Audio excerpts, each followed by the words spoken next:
As I look out on the field behind me, it appears the Stampeders have wrapped up their practice. That would be about 20 minutes early. The Ticats coming out at the top of the order. When CBC began running Grey Cup Classics last November, we asked viewers across the country to choose which game they thought was the most exciting. Well, the answer in a landslide was the 1989 game in Toronto, the Hamilton Ticats and the Saskatchewan Roughriders. This afternoon, as we kick off Grey Cup weekend, something a little different. We present the game in its entirety with the insight, strategy, and memories of the key players and coaches. From here in Winnipeg, we take you back to Toronto in 1989.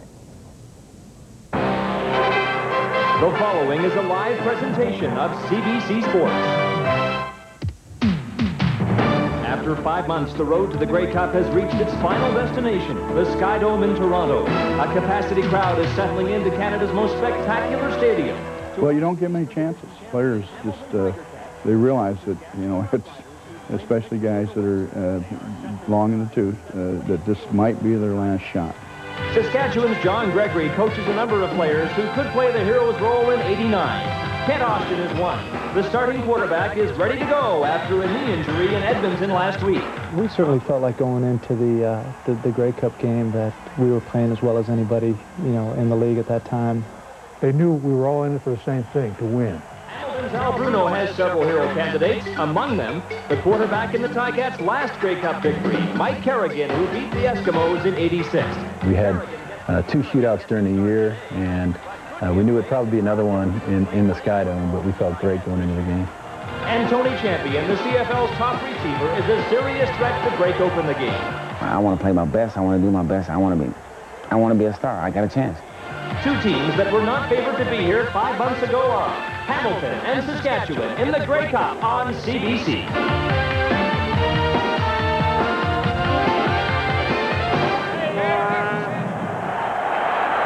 The build-up, the hype is over. The players are now center stage. It is up to them to perform. There's the signal from referee Dave Ewell. David Ridgway kicks off. McAdoo starts out from the 14-yard line. A couple of good blocks. And he runs it back to the 37. Mike Kerrigan threw for 5 touchdowns in the last game they played against Saskatchewan in a 46-40 win. So he knows he can move the football through the air.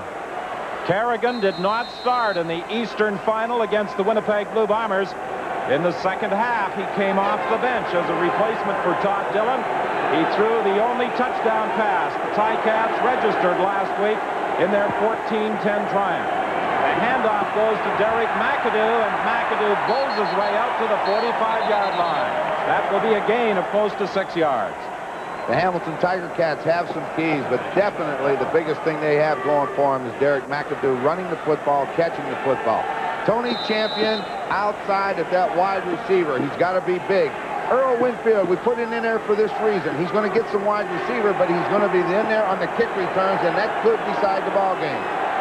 At the moment on this second down play, Wally Zatilny and Tony Champion are the wide receivers, and McAdoo is the ball carrier for the first down for the Hamilton Tiger Cats, brought down by Gary Lewis.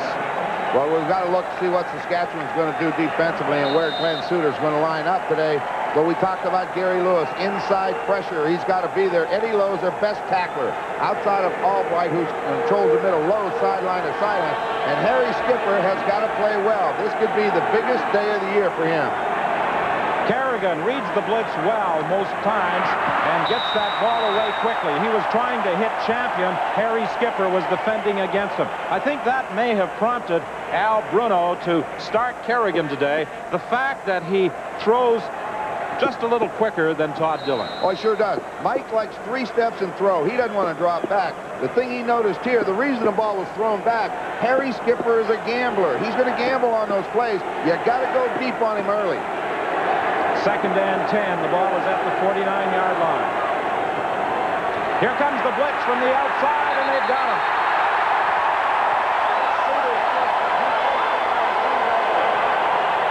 Glenn Suter came from the outside. Chuck Kingoff came up the middle. Well, we started the game with the same strategy as that we had success with in Edmonton, and that was to run the safety blitz. And if I wasn't going to come, I was going to drop. So it was a little bit of a disguise factor. they just did a great job of coverage, and you know, I might have held the ball just a little bit too long, and then Klingbeil made the sack, and you just know you're going to have to come back out and have those guys stand up for you and go out there and throw the ball. Paul Osbaldiston with the first punt of the ball game, standing at his own 30-yard line. 12:53 is the time remaining in this opening quarter. The ball bounces to Mark Guy at the 21. And Guy tried to maneuver but couldn't escape the grasp with 12:41 left in the quarter. Saskatchewan starting quarterback Kent Austin did not throw as many touchdown passes this year as teammate Tom Burgess, but Ronnie had a better percentage. That's the key. They must control the football, and you do that by percentage. You do it by hitting those 8-9 yarders. 1st and 10 from the 27-yard line, incomplete. First pass over the middle intended for Ray Elgar. And they got to try to get that ball to Elgar. Tim McRae, it's going to be fun to watch him today because he's going to be a pass receiver. Even though he can run, I want to see who covers him man-to-man. Fairholm, we talked about his speed, and Narcisse, just what they mean to the Saskatchewan Roughriders. 2nd and 10 from the 27-yard line. 12:18 the time left, and is still scoreless. Opening quarter of this 1989 Grey Cup game. Austin escapes the pressure, tried to dump it off to Milson Jones. And it's 2 and out for the Saskatchewan Roughriders. And they got the pressure up the middle. They want middle pressure on Kent Austin. That's what they want. Ronnie Glanton, again, beats the center inside, forces Austin to step around, and he has to throw the football away. They've taken that man, Darryl Corbin, out of the middle, putting him at a rush in. It's going to mean the tackle has to block him.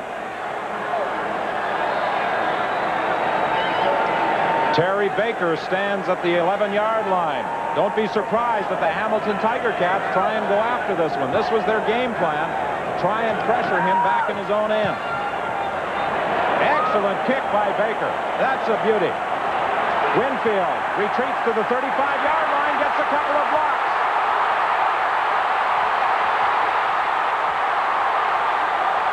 He loses the ball. It goes out of bounds. I think it is going to be Hamilton ball, but the Riders are protesting that he kicked it out of bounds. You know, a scared runner is always your best runner. Because I didn't want to get hit. Because I didn't want my shoulder to go out, and I didn't want to hurt that shoulder. So my boys, they knew that too. So they were working extra hard to give me some room to run.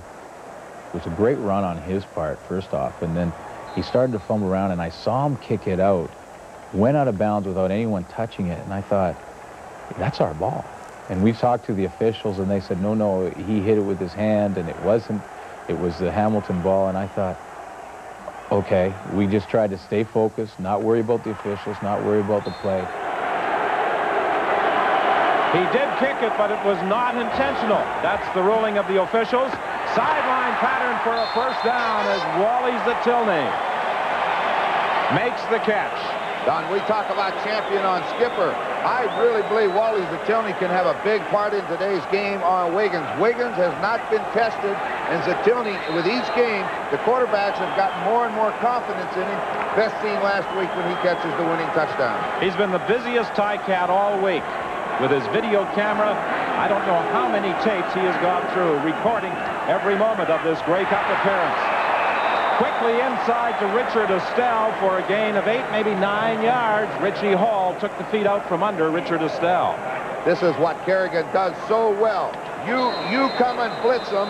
All he does is look right now. When those linebackers disappear, you look for the ball. There's a heck of a mismatch in size at 6'2" to 5'6".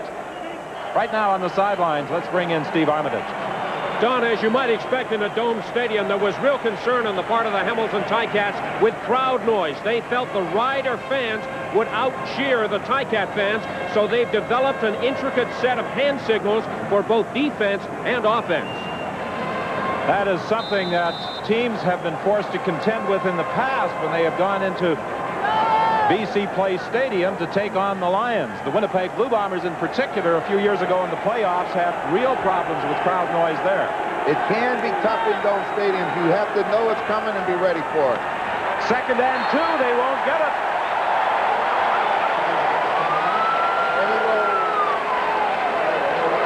Eddie Lowe, the linebacker, linebacker made the contact. The Roughriders had injury problems at that linebacking position this year. As a matter of fact, there was probably one point in the season where no one really wanted to dress as a Saskatchewan linebacker because of the number of injuries they had. Watch Eddie Lowe fill the hole on Derek McAdoo, the ball carrier, with help from Albright. All they do is fire off the ball, try to move him, and let McAdoo pick a hole. But Eddie Lowe went with him. You didn't block him, he'll make the hit. This is certainly within the range of Paul Osbaldiston, a 42-yard field goal attempt. It is good.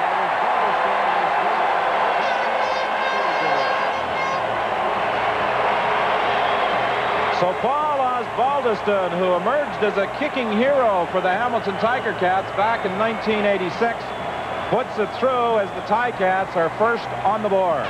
He's had an outstanding season. He really came along as a kicker this year. He started slowly, he struggled, but in the past 5 or 6 games, he just hasn't missed from those field goal shots, and his punting has improved a lot. Joe Zuger worked with him, and that really helped him. The Roughriders have opted to have the Ticats kick off following that Paul Osbaldiston field goal of 42 yards. Tim McCray waits for it at the 15-yard line. Oh, good hit on McCray. Frank Robinson, a former Saskatchewan Roughrider, brought him down after a run back of 20 yards. Well, they kicked it to the right man. If you're the Saskatchewan Roughriders, you want the ball in Tim McCray's hands. An outstanding kickoff return man, but that's excellent coverage on the special teams. And it's a third of the game. We say it all year, and it's no more important than it is today. John Gregory indicated there really wasn't any doubt as to who his starting quarterback would be. He opted for Kent Austin, even though Tom Burgess finished the job against the Edmonton Eskimos last week. Tom Burgess is great on hot routes and when you're going after him. He wasn't as good against zone coverages. Kent Austin, on the other hand, is just great against zone coverages. He reads quickly. He's extremely accurate, and if you're going to play zone against him, he's gonna eat you alive. I can remember sitting in my hotel room, just anxious to play the game, to prove the naysayers wrong, and if anything, I used it as a motivational factor. Second and 4 from the 41. The pitch to Tim McCray. McCray will not get the first down. Tim Lorenz, who was playing that stand-up defensive end position, made the tackle. Lorenz played that spot for the first time last week against Winnipeg as the result of a wrist injury to Rod Skillman. You see the toss. Here comes Poley and Aldag leading it. But look at the Ticats. Stephen Jordan, number 12, up to turn it in. And as you say, Don, Lorenz is there to make the hit. And despite the many millions of dollars that have been spent on the Sky Dome, the turf has drawn considerable criticism.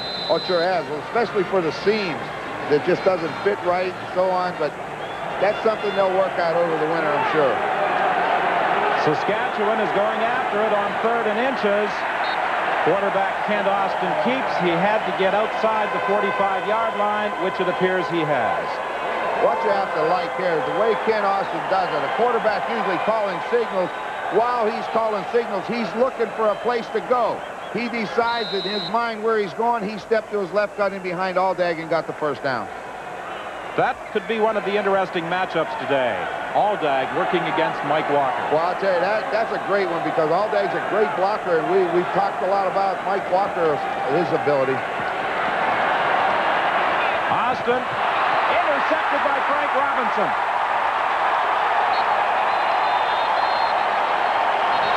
He was looking for Fairholm, but Frank Robinson got in there.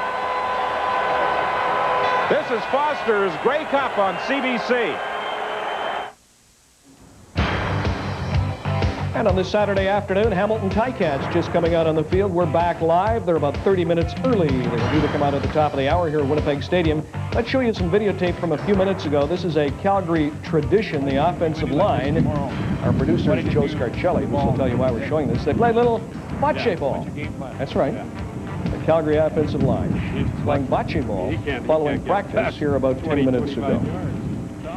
I guess we could say the slogan for the Calgary offensive line is borrowed from a great Olympian that competed in Calgary in 1988. That, of course, is Alberto Tomba. Their slogan is quite simply, Forza Italia. Lots to come live from here in Winnipeg this afternoon. Let's get back to our classic game from 1989 in Toronto, Hamilton, and Saskatchewan. Richard Estelle is back in for the Ticats at that slot back position as Kerrigan on first down tries to throw deep. Almost intercepted by Harry Skipper. Once again, Don, bring Glenn Suter up in that outside linebacker position. Now, we've got to know if he's going to blitz. We saw him blitz early. This time, they drop out 4-deep zone. When you throw down the middle against the 4-deep zone, you should have 2 defenders there, and there were. So that's the way you play it. 2nd and 10. The ball is at the 50-yard line. The 2 cornerbacks will be tested with Tony Champion, the CFL's leading pass receiver with 95 this year, working against them. Tony Champion makes the catch. A good move to get outside of Skipper. The Saskatchewan cornerback recovers, but not before Champion gets a first down. He appears to be hurt. I come down, and I catch the ball, and I'm running back towards the sideline, as I remember. And when Harry Skipper grabbed me, I rolled over his hip, and I heard something crack. The last thing you want to do is lose your top receiver. I was just hoping they could bandage him up or, you know, give him a shot of painkiller or something to get him back in the game. The pain was excruciating. I just felt like, you know, like somebody had just punched me in the side with a sledgehammer. But I figured by then, the Grey Cup, and, you know, I said I got the rest of the season to heal up. And so I told the doc, I said, wrap me up with an ace bandage. And I said, let's just go with that and just try to keep him where I can, like, just keep playing. Just, you know, stay upright. All right, here it is. Now he pivots to the outside. He starts to run. Skipper's got to run him down. Let's see if we can see where he lands on the ball or what he does. He's looking on the side. That ball goes up in, and one thing it's going to do, it's going to knock the wind out of you in a hurry. Then if you don't break any ribs, you're lucky. And that's the big thing about it. I don't think he broke any. I think he'll be back. He was runner-up for the Outstanding Player Award in the Canadian Football League to Tracy Ham, the quarterback of the Edmonton Eskimos, who established the league record for quarterbacks this year, running for over 1,000 yards, a record that was held by a former Ticat player, Ken Hobart. Winfield is in there, replacing Champion at wideout. It is 1st and 10. Incomplete. Tilney had a little trouble trying to get away from Harry Skipper. Try to run a pick, try to cross those 2 receivers, try to get the 2 defensive backs to run into one another, and as a result, the Tilney cannot get in there. But again, Glenn Suter came on the blitz. So he's trying to get inside. Richie Hall's trying to get outside to cover DiPietro. Skipper's coming in. It's a lot of congestion. If you break it clean and catch it, it's a touchdown. 2nd and 10 from the 31. Hamilton leads 3-0, 6:17 remaining in this opening quarter. Here's the blitz from the outside. Kerrigan gets away from Goldsmith, but he can't deliver the ball to Wally Zatilny. The big thing about it, a quarterback, when a rush comes like that and you step inside it, you got to be able to step inside, gain your composure, and throw it on the money. He couldn't do it. You get a little bit excited and you throw it high. Watch, he sees it, he just has to let it go. Wally Zatilny really has no chance to catch this one. It's just too far for him. 3rd and 10 Hamilton, and Paul Osbaldiston for the 2nd time will attempt a field goal. This one is 4 yards shorter than his previous field goal. It's a 38-yard effort. And like the first, it too is good. And Hamilton leads by a score of 6-0 with 5:51 remaining in the opening quarter.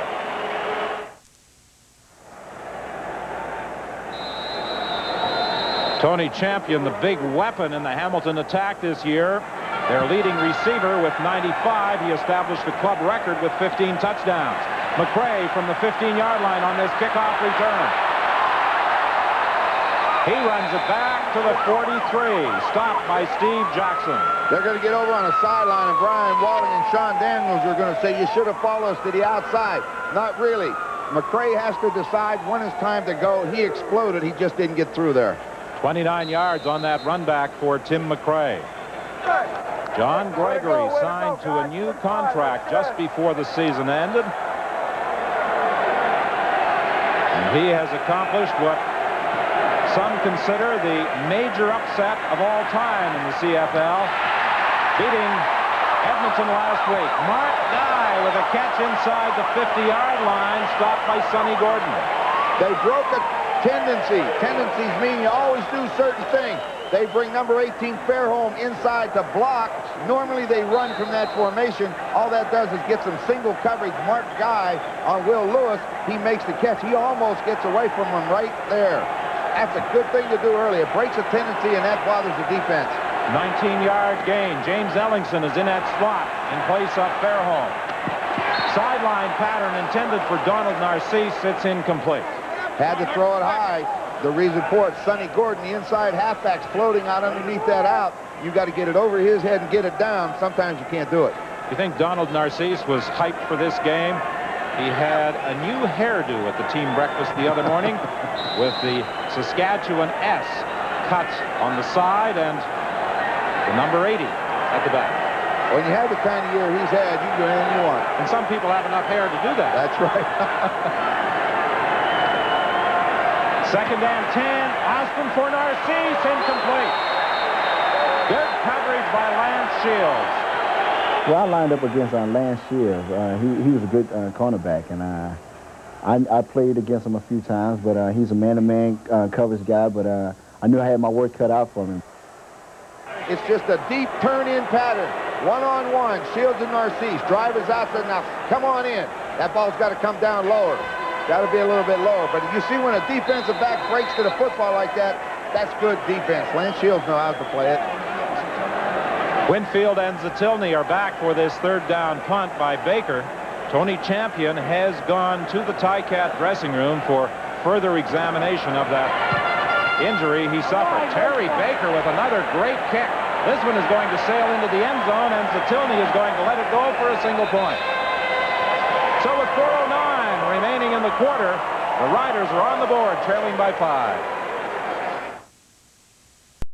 It is about 20-1 local time on this Saturday afternoon. Let's zoom in.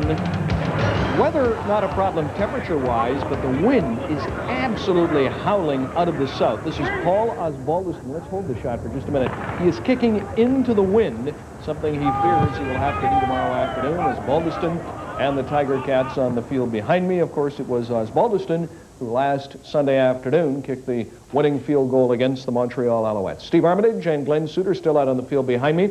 They'll update us during the afternoon. We have a lot more to come, but right now let's get back to our classic game from 1989.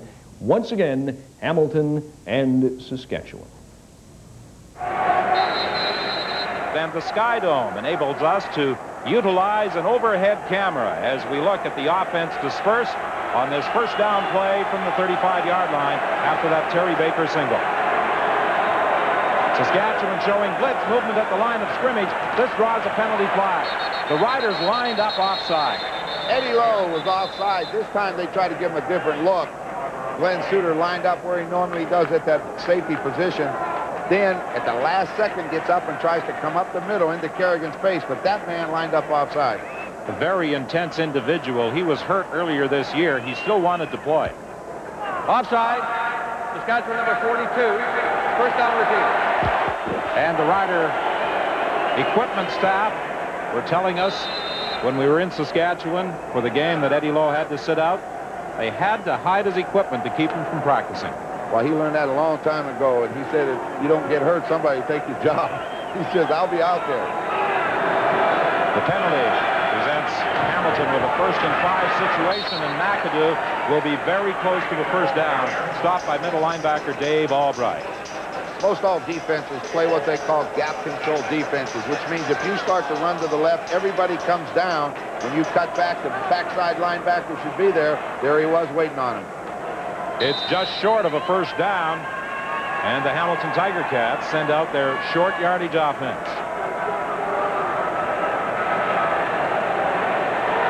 Some quarterbacks have been known to throw in this position. Better on third down. McAdoo gets the call, and if he made it, he just barely got across that 45-yard line. Vince Goldsmith was the first to make contact with McAdoo, but the referee, Dave Ewell, signals a Hamilton first down. When you get in those short yardage situations, it's the team that gets the lowest that wins, and Vince Goldsmith got awful low and got penetration. but he just wasn't able to make the tackle, and then the Hamilton Tiger Cats won the other battles, and they get the first down. 2:35 remaining in the opening quarter. 1st and 10 Hamilton from the 45-yard line. Winfield on the sidelines will get another Hamilton first down before being forced out of bounds by Larry Hogue. Good read by Kerrigan. He reads so well. He will show you a zone defense. We're going to look straight down on top of it. What happens is Larry Hogue will look for the defensive back number 3. You'll see him standing with number 89 as the ball goes by. And look who's outside all by himself. Now you'll see the man coming into the picture. There he is, Steve Wiggins, but he was in a zone defense, which means he can't get there any faster. Winfield lines up in that wide-out position, replacing the injured Tony Champion. Derek McAdoo, the ball carrier, with a pickup of about 3 yards. When you start running Derek McAdoo, and as hard as he runs, he really takes the pass rush away. You know, they have to concentrate on Derek, and the better we could run Derek and the better the offensive line comes off the ball, the more time I'm going to have to throw the ball downfield. Ball is at the Saskatchewan 47-yard line. Kerrigan looked as though he was going to run, then throws, and Winfield has another Hamilton first down. He was looking for that quick out pattern to the right side to Earl Winfield, and Harry Skipper again gambled and won. That forced him to pull it down, and when he started to scramble, watch him. He wants to throw it right now. He has to hold it. Now as he runs, watch the linebackers come up. Eddie Lowe leaves. They throw the ball right where he left. Make that quarterback cross the line of scrimmage with it. 1st and 10. Hamilton at the Saskatchewan 28-yard line. Over the middle, and did he catch it? Estelle has got it. It was deflected, and Estelle apparently was able to pull it down before it hit the ground. Well, the reverse angle could be very revealing on this one. That's excellent concentration. The blitz comes. Same play they opened the game with. Only this time, Richie Hall goes for the interception. All he does is tip it up, and then Estelle turns around and makes the catch. That's the way it goes. That's a break. That's played very, very well by Richie Hall. We didn't need the reverse angle on that one. You saw very clearly that Richard Estelle made the catch. First down into the end zone. Touchdown, Tony Champion.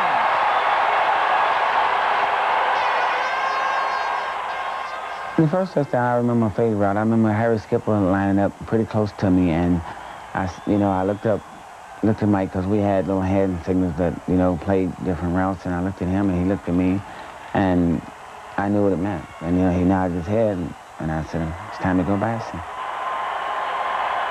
Skipper, the defensive back, he had him in the position where he had to chase him at an angle, and Kerrigan just laid the ball on his outside shoulder, and Skipper had no way of deflecting the pass, and Champ just called over his shoulder away from the defender. And it was a great throw by Kerrigan, great catch by Champion. And that is his first play back on the field since that injury. And he responds with a 13-yard touchdown reception from Mike Kerrigan. Paul Osbaldiston with the point after. And with 15 seconds remaining in this opening quarter, the Hamilton Ticats have taken control. We shouldn't be surprised by that throw. Think back to last week, Wally Zatilny caught the touchdown pass, and he said they normally don't come my way. They go to Champion. We say he's going to go after Skipper. Where does he go? Right to Harry Skipper, over his head. Excellent concentration, easy catch. Step, now just run. The ball's going to be thrown outside. Skipper's got to turn and play the ball. Fade, that's what you mean. Where he was lined up, fade to the sideline and catch it. The Ticats execute that play so well. Kerrigan threw the same type of pass to Wally Zatilny in that 14-10 victory over the Winnipeg Blue Bombers last Sunday. But it was Earl Winfield that made the catches that got the Ticats in position for Kerrigan to throw that touchdown pass to Tony Champion. McCray on this kickoff return.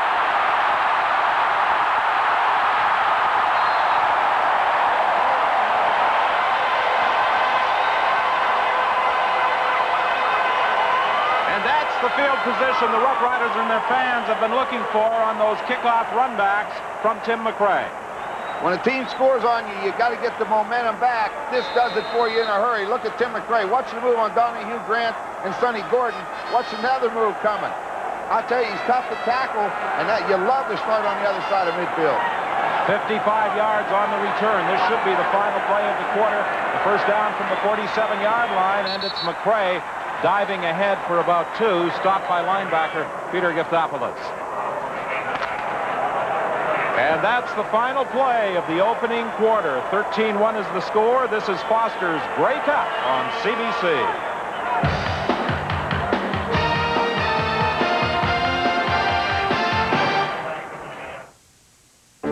Number 82 is Darren Flutie. Speaking of the Flutie family, we will talk with Doug Flutie via satellite from Orchard Park, New York, on our pregame show at 2:30 local time, 3:30 Eastern time tomorrow afternoon. I'm Brian Williams, back live at Winnipeg Stadium. You see the Hamilton Ticats on the field behind me. You're watching the Classic from '89, Hamilton and Saskatchewan. Don Whitman and Ron Lancaster doing the play-by-play. Don Whitman right now, I'm sure, is watching. He's in Vancouver. Don will call the second half of the doubleheader tonight on Hockey Night in Canada. Ron Lancaster, of course, is coaching the Hamilton Tiger Cats and is standing by with Steve Armitage. Ron, there's nothing we can do about it, but it looks like the weather, especially the wind's going to be a factor. I don't know. I just have always assumed coming to Winnipeg to play that the wind will be a factor. You know, I have always found over the years there's very few calm days here. And so you just say, okay, when you go to Winnipeg, the wind blows, let's handle it and let's play. The toss of the coin was very important last week. Decisions on what you'll do tomorrow. It might be the same. There's no question what we'll do. If we win, we defer. If they win, then we'll take the ball. And we will try to hopefully win the toss so we can dictate the fourth quarter. Will the wind dictate what kind of offense you run? Yeah, it always does. Danny throws the ball pretty well into the wind, but the big thing you want to do when you're going against it is to try to take time off that clock. So if we can run the football, we'd be glad to do that too. Good luck. Okay. That is head coach Ron Lancaster here in Winnipeg. Let's get back to commentator, CBC broadcaster Ron Lancaster, as we go back to the Classic game in 1989. Once again, Hamilton and Saskatchewan.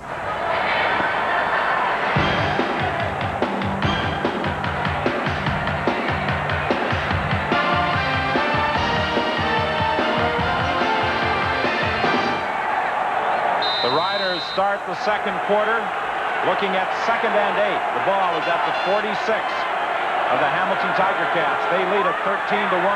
Austin dumping it off, intended for Milson Jones. And the way that ball floated, that's a dangerous type of throw. The other team could pick it up. What they like, this is the screen. This is that slip screen, running screen. But look who's there, Ronnie Glanton. You get the pressure inside. That allows Grover Covington, as soon as Milson Jones takes off, he runs with him. Very fortunate the ball's not intercepted.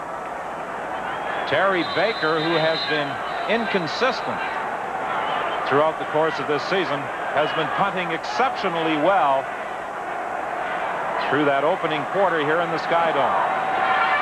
He's trying to angle it to the sidelines, and he'll put it out of bounds. An ideal kick down at the 5-yard line. I think they'll actually spot it at the 7, but he has done his job putting that ball out of bounds. A 39-yard punt. The Ticats leading 13-1, as you may expect, also lead statistically. And they have had the football for twice as long as the Saskatchewan Roughriders. When you only have 2 first downs, it makes it tough to control the ball, which means time-wise it's going to go against you.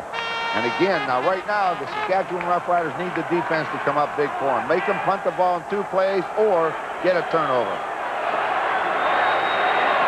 1st and 10 from the 7-yard line. The handoff to McAdoo. He gets a big hole and runs it out to the 16-yard line. He'll be about a yard short of a first down. Richie Hall made the tackle. Boy, there's an awful big hole for the ball carrier to go through. We're going to take a look at him coming out of that halfback position. Watch the hole open up. There goes Vince Goldsmith to the outside. Glenn Suter's blocked to the outside. Jason Riley is the one that turns upfield and seals it, and then McAdoo could just run. 2nd and just a little more than 1. It's going to be close. Jed Tommy, the ball carrier, and it may require a measurement. Jed Tomey has indicated that this will be his final game in the Canadian Football League. He is going to retire at the conclusion of this Grey Cup game. He has been a very vital part of that Hamilton offense as a blocking back. 4 years out of Guelph University. It is a surprise that after 4 years a guy would think of retiring. But you know, sometimes he's proved that what he can do. He's been in a Grey Cup. He's had a good career. He feels it's time to move on. You certainly can't blame him. It's his decision. On his first carry of the afternoon, Jed Tomey gets the Hamilton first down. One of his more memorable moments in the CFL occurred at the Hall of Fame game in Hamilton. His grandfather, Andy Tomey, had been inducted, and after he scored a touchdown, he presented his grandmother with the ball. Derek McAdoo, driven back by that hard-charging Saskatchewan defense, led by Gary Lewis. Our concern was that that offense had some great threats at receiver, and Tony Champion and McAdoo out of the backfield, and with Mike Kerrigan's quick release, we were concerned that he would take advantage of our blitz, but they had some weapons that worried us heading in. Once again, Glenn Suter at the outside, got inside the block. Watch when he runs. You'll see Glenn Suter go by on the left side of your screen. There he goes. That forces him right back in. And when you have three big guys like Goldsmith, Lewis, and Lowe waiting on you, you're not going very far.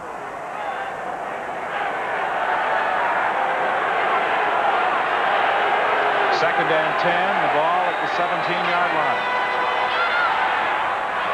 Champion is stopped at the 25. And he is going to be very slow in getting back on his feet. He, I'm quite sure, is playing in pain. Yeah, I'll tell you what, you bruise some ribs, they hurt quite a bit. You're either going to play with it or leave. There's not anything you can do for it. It just hurts.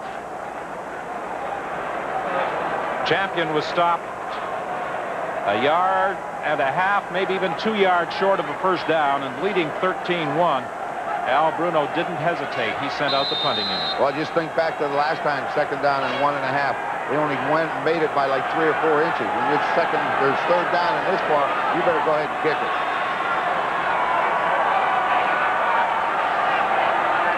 Richie Hall and Mark Guy are back for Paul Osbaldiston's third down kick. Richie Hall takes it from the 35-yard line. He's hit hard as he's brought down at the 47. 11:55 remains in the half. In this 1989 Grey Cup game being played at the Sky Dome, the city of Regina represented in the Grey Cup for the 14th time. The city of Hamilton represented for the 27th time. First and 10, Kent Austin looking to the sidelines. Fairholm back in the ball game, makes the catch. Taken down hard by Sonny Gordon. Well, Jeff Fairholm's back in the ballgame after that little bit of an ankle injury. The writers said today, Don, they were going to move the pocket around for Kent Austin. This time they sprint him to his left. We're going to see Fairholm drive, gets Sonny Gordon turned around, breaks back outside. And a well-run pattern, and then he's got the good speed. 22-yard gain, and that's what they've got to get that offense rolling. First and 10 from the 40-yard line. Austin throwing deep for Donald Narcisse. It's knocked away. Both Narcisse and Elgard were in the area, and so were two Hamilton defensive backs. And you see who came out of the center field area to make the play. Number 6, Jim Rockford. That is his job. He's got to go to the football. He got that hand up and knocked it away. Looks like he hurt his shoulder a little bit, and Lance Shields is the other one that's down on the ground. After Rockford went up, he was hit hard from the backside by Elgard, who was also going after that ball. The right hand knocked it away, and he landed on his left shoulder, and then Lance Shields got up limping a little bit, and he is still on the ground over there, and Ray Jones is looking at him. Yeah, Lance Shields was covering Elgard before on his injury. Elgard landed on his ankle and twisted his ankle, and very severely, and he was in pain, and he had to leave the ball game. And we had to bring in one of our young Canadians to play his position.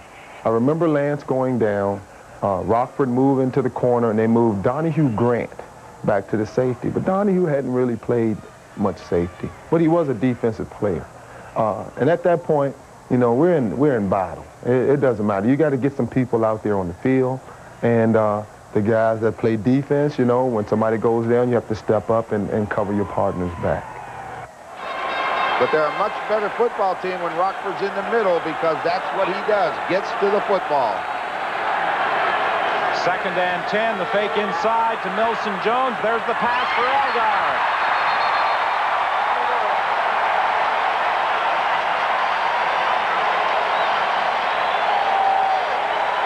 Well, the great block inside by Milson Jones. Kent Austin like a quick fake to a draw.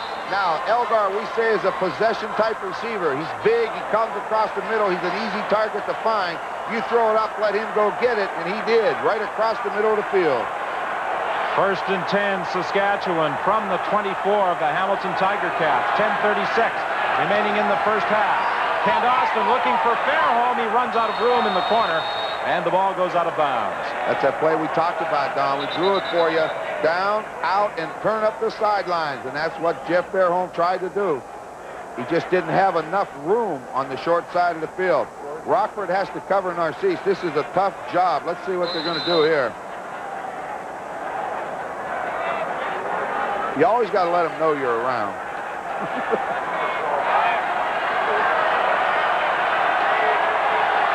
A little extracurricular activity. Rockford and Narcisse on 2nd and 10. Kent Austin drills it for Narcisse. First down at the 5.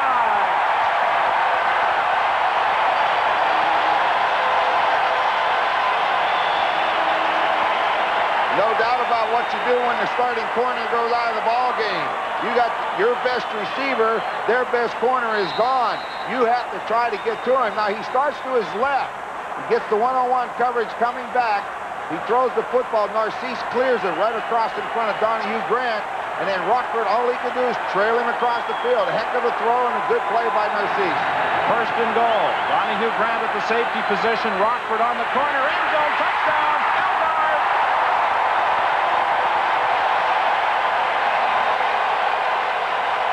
Well, that whole drive was a great drive. The first drive that we had to score, which culminated in Ray's touchdown, we really started to click, and I think I started to settle in. You know, I was so pumped up before the game that I needed to settle down and get my focus because mentally I wasn't calling a good game at that point. And that drive, I started to put the combinations of plays together in the play column. I think was the key, and at that point, I think everybody settled down and relaxed and realized we could move the ball on a pretty good defense and score. That was one of the big plays in the game. I mean, he ran a corner route and can't put it there, but it was Ray Elgar ran a great route, went down to the inside and broke to the outside, and he was all alone down there, and they were up trying to jam with the corner. So, yeah, that was a big play. And just a corner pattern comes off. Good move, runs in behind Sonny Gordon. They didn't get the switch made. You saw Sonny Gordon leave him. That means Donahue Grant's got to pick him up. As soon as Elgar saw that, he ran away from the cover. David Ridgway adds the point after. And only 5 points separate them. This is Foster's Grey Cup on CBC. Ray Elgar, the Saskatchewan Roughriders' all-time leading receiver, missed a portion of the season with an injury. But he has come back.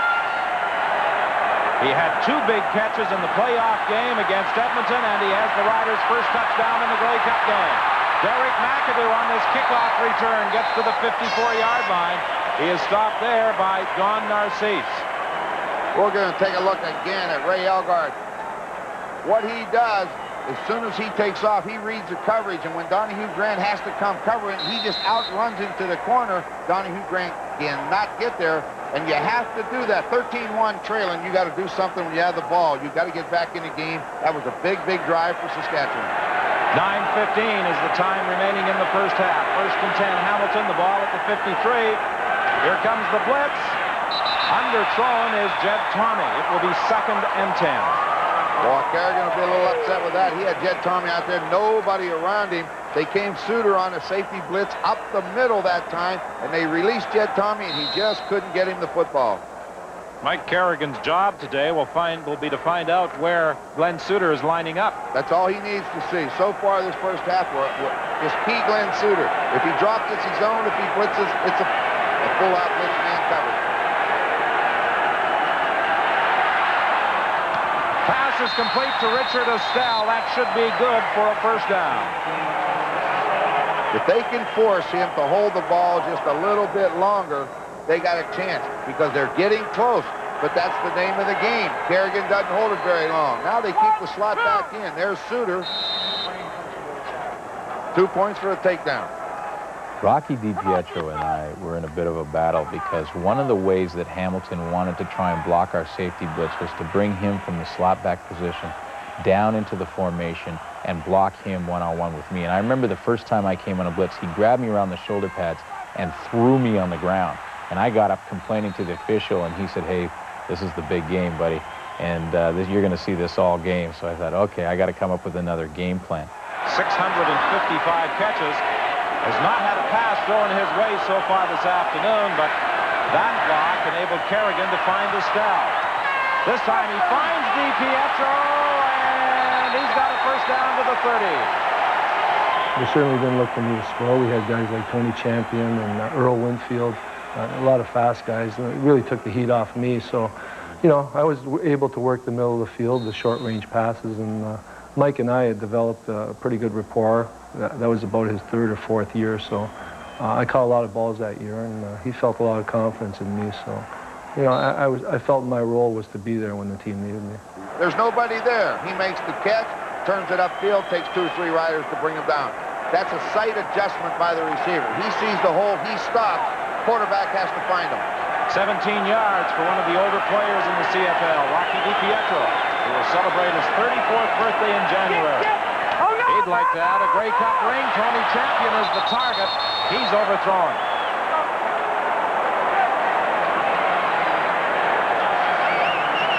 Why he was so far open? Harry Skipper bid on it. Champion came off, took about 4 steps upfield and stopped. Skipper started off, and then he just run right by him. Kerrigan just threw it too far. Watch him. This is good. This is a battle. What? He'll stop. Now here comes Skipper, and he takes off. And you can't let a guy with champion speed by you. When you're a quarterback, this is the biggest fear you have. When you have a guy wide open, don't miss him. 2nd and 10, Hamilton. 7:08 remaining in the half. The ball is just outside the 30-yard line of Saskatchewan. There's the blitz. McAdoo is open. Touchdown.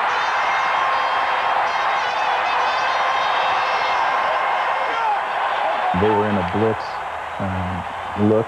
One of the defenses they had used against Edmonton quite a few times the week before. And so I audible to a play where I can get McAdoo one-on-one with Glenn Suter. And he just put a move on Glenn and hit it right up the middle. I just had to lay it out there for him. But that was a great play. It was a halfback delay down the middle. And Kerrigan using his head, he pumped it to one of the outside receivers, and they took it. And the whole middle was wide open. He just ran it right in. Nobody touched it. Kerrigan got it away just in time. The result is a 30-yard touchdown throw to Derek McAdoo. The biggest thing with a quarterback when you blitz, if you throw quick, you'll get rid of it. He came outside. You must get up the middle in his face, and they couldn't do it. Point after by Paul Osbaldiston. And the Hamilton Tiger Cats have regained their 12-point advantage.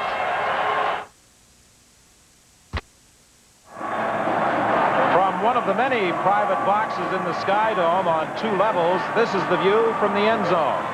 The slogan of the Ticats this year has been it's feeding time, and this Ticat offense has been hungry in this first half. That's what they needed to do, get Kerrigan off to a quick start, and boy, they have. Mark Guy on the kickoff return. Guy was tripped up by Darrell Corbin at the 35-yard line. All right, watch from the sky. Look, no pressure inside. A good job by Jason Riley and Jed Tommy. The blitz, the quarterback knows the free man's going to come outside. I've got to get rid of it. And he did. Glenn Suter allowed McAdoo inside, which is tough to keep him out of there when you're blitzing, and he makes the catch and goes in. 1st and 10, Saskatchewan from the 35-yard line. Kent Austin is throwing deep for Fairhole. He's got it. He'll score.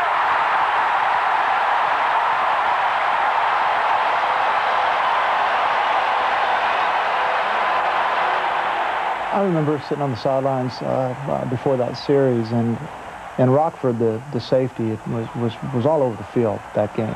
He was cheating and watching my eyes, and he was trying to, it seemed like to me anyway, he was trying to make up for the loss of Lance Shields at the corner on the right, on our right, their left. And I told Jeff, I'm going to try and move the safety, to Narcisse's side, and let's see if we can't get a home run ball.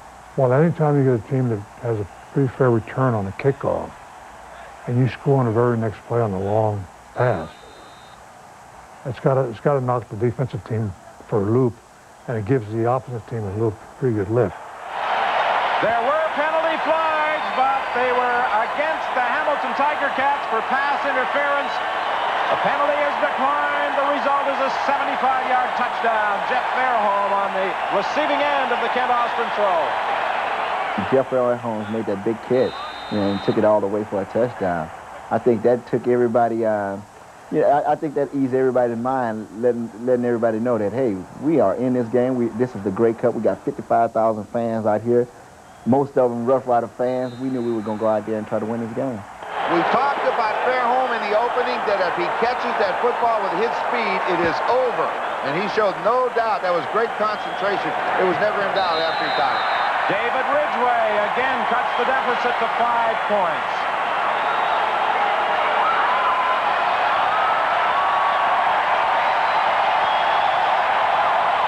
And the Flames celebrates the Jeff Fairholm touchdown. Let's take another look at it. Give him time. He's going to go deep with it. He gets that safety out of the middle. One-on-one coverage. We talk about his speed, but what concentration.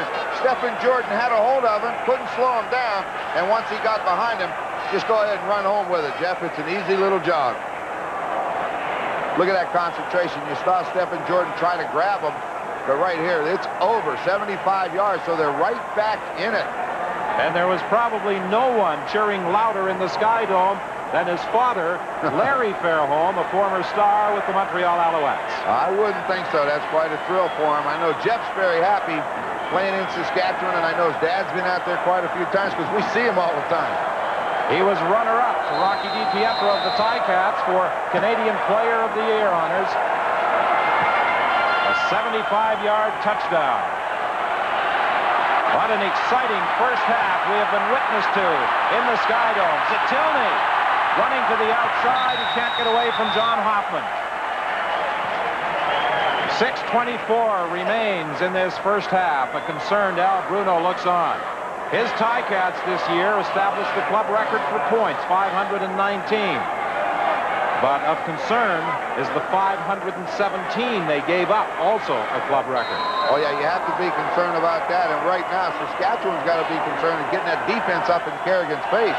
Al Bruno's getting great job, an excellent job up front by that offensive line. From the 38, it is 1st and 10 Hamilton.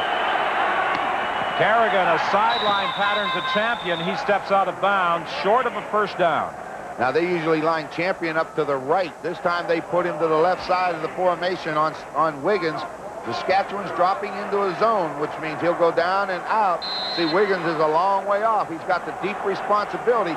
He cannot stop that pass in his own defense. It's not his responsibility. All he can do is come up and chase him out of bounds. A wide open offensive display at the Sky Dome in this 1989 Grey Cup game.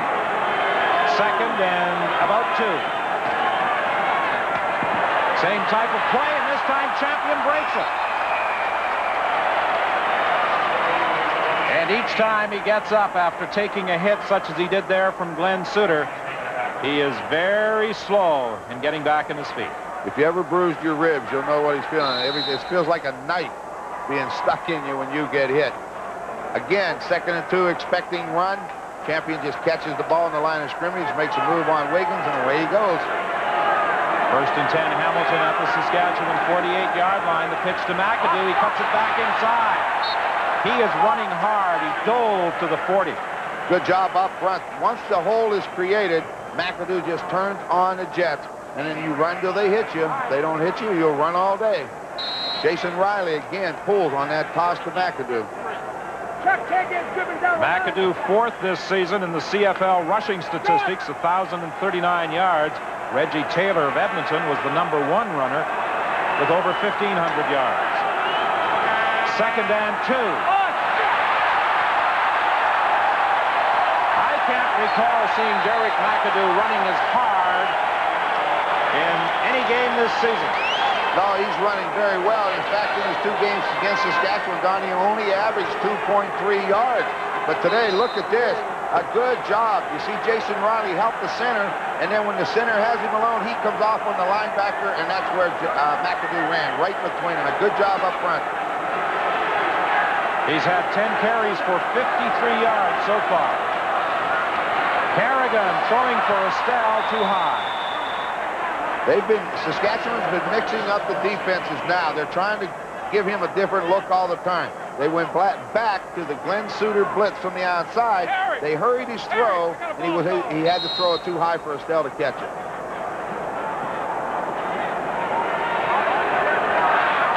I talked about the Hamilton Tiger Cats' offensive and defensive performance this year. While the Saskatchewan Roughriders had the 2nd-best offensive production, they also had the league's 2nd-worst defense as far as yielding points is concerned. Rocky DiPietro steps out of bounds with a Hamilton 1st down at the 13-yard line. Send Wally Zutilny straight up the field, clear out the area. Zone defense, Rocky DiPietro turns to the outside. Kerrigan finds them.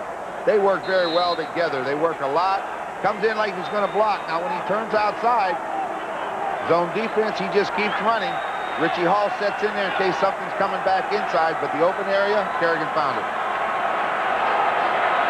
1st and 10. The ball is at the 13. 3:24. The time remaining in the half. McAdoo following a couple of lead blocks, breaks the tackle. He'll be close to another 1st down as he got to the 5, maybe even the 4.5-yard line. Don, you talk about McAdoo's running ability, and we're seeing more today than we've seen a while ago. That man, Dave Allwright, does not miss very many tackles, and he had McAdoo, and he stepped right out of the grass. They rule that he touched at the 5, so it will be 2nd and 2. You see Albright coming around and make the block. He got a hold of it. He stepped right out of it. Good job of running by Derek McAdoo. 3 minutes, the time remaining in the half. Hamilton leads by 5. This is Foster's Grey Cup on CBC. While the Roughriders struck quickly from 75 yards out for their touchdown, the Ticats have been putting together a drive that has carried them to the 5. 6 plays, 66 yards, 2nd and 2. McAdoo has a 1st down, stopped at the 1. He's running like a man possessed. A good job of blocking, but boy, that time Albright didn't miss him. He came from a long way to make the tackle. We're going to take a look at it again. Watch him run. Watch down block. Miles Burrell. Here comes Jason Riley. He goes after number 12 for 42, but look at Albright come and make the hit, and that saves the touchdown.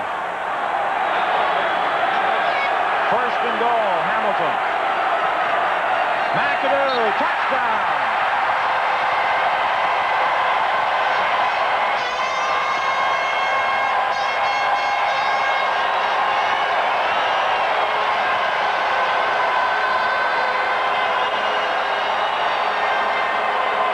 The 2nd score of the game for Derek McAdoo. 1 on a pass reception, that one on a 1-yard run. Coming right in behind Jason Riley, Dale Sanderson, and Darrell Harley. When he got the head and shoulders moving forward, he got low, and his momentum carried him right in. Paul Osbaldiston with the point after, and again the Ticats lead by 12.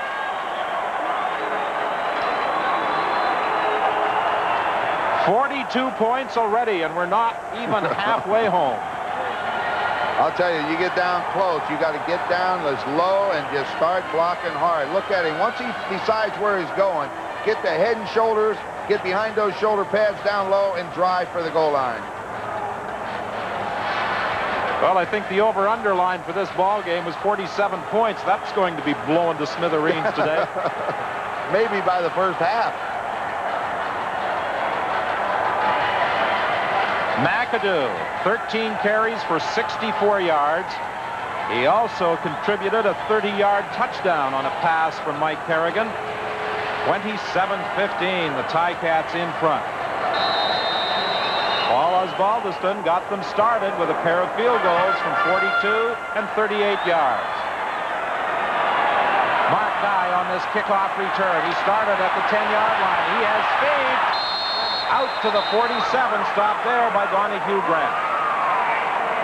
2:24 left, second quarter, Don. Austin would love to see 7 more on the board and go in trailing by 5 at halftime.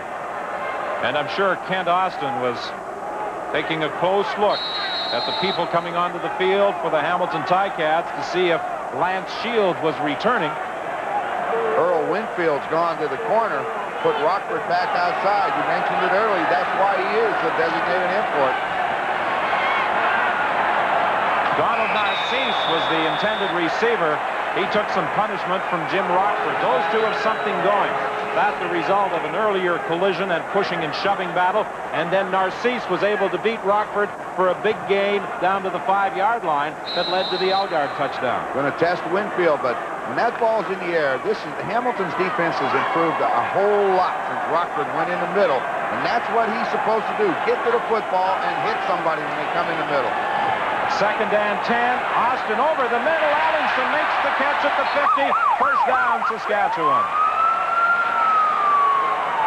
You throw that ball, release those receivers downfield. We say you must throw downfield on Hamilton because they play man-to-man. And then when Ellingson turns to the inside, he's underneath Rockford, and there's nothing he can do about it. You see Giftopoulos jump, but look at this. He's underneath, catch is made. There's Jordan, and here comes, well, we won't see him, but Rockford got there. Austin completes the pass to Narcisse, short of a first down. He'll be knocked down at the 45, but I think they'll rule his forward progress carried through to the 43-yard line. When Earl Winfield started off at defensive back for Lance Shields, first thing I told Kent, I could run by him. You have to get him. What a wide-open offensive display we have been treated to today. Saskatchewan has scored on its last 2 possessions. Hamilton has scored on 4 of its last 5 possessions. Second down play. Austin gets the first down with Ray Elgard. 1:48 the time left in the half. 27-15. The Ticats lead. Down and out. All coaches will tell you, throw that ball down and out. Sprint to your right. Buy some time. Throw it outside to your good clutch receiver, Elgard. He's got to step on the defender, clear out the area with Narcisse, and let him get out of bounds and stop the clock. Ellingson in the ball game in place of Jeff Fairholm, who scored that 75-yard touchdown. 1st and 10 from the 34-yard line. Austin going to the end zone. Knocked away by Jim Rockford, intended for Narcisse. When I went in at DB, I know Kent Austin and Narcisse, we call him Narco, Donald. I knew he was licking his chops over there. He figured, all right, I got a guy over here that never ever practiced and never plays DB, and we're going to go at him. And that's what they're supposed to do. He came very close to being knocked out of bounds or running out of bounds, and you see Jim Rockford, who is playing that safety position again after shifting for a few series to the cornerback spot, replacing the injured Lance Shields. Winfield is out there now. Rockford back at his more familiar safety position. And I think Rockford's still hurting a little bit, too. He's keeping that right arm right down at his side. 2nd and 10, and Ellingson, the Duke, has a first down.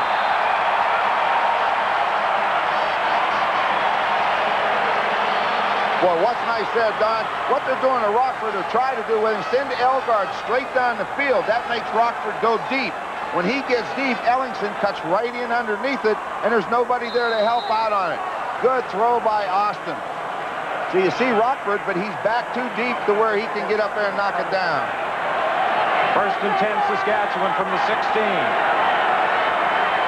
1:20 remaining in the half. Austin throwing for Ellingson. First down inside the 5.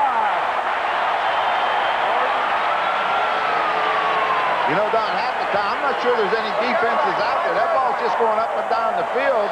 This is a great offensive display in this second quarter by both teams.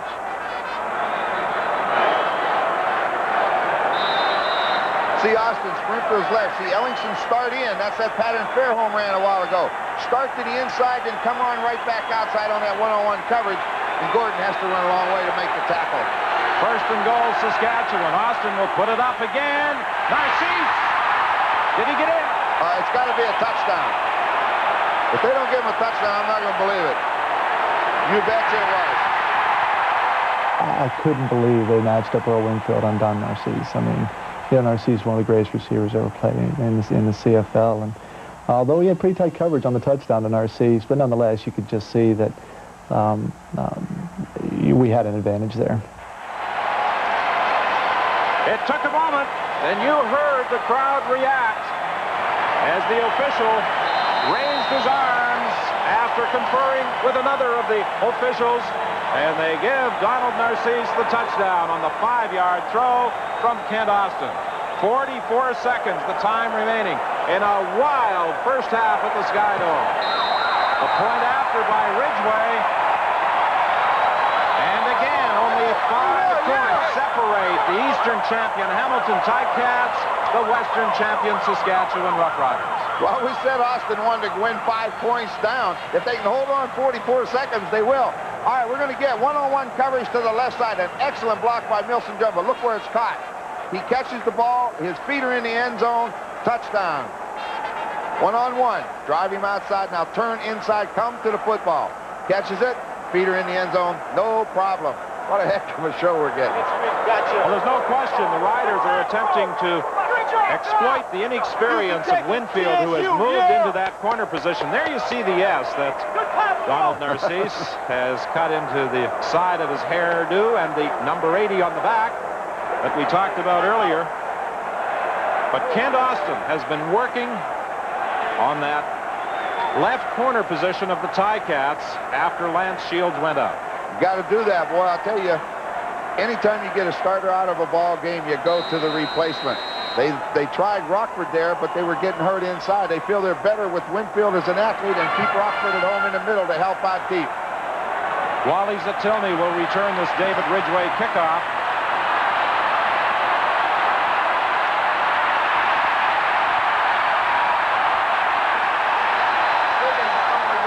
Steve Wiggins finally brings him down at the 32, a run back of just 10 yards, and he ran a long way to get 10.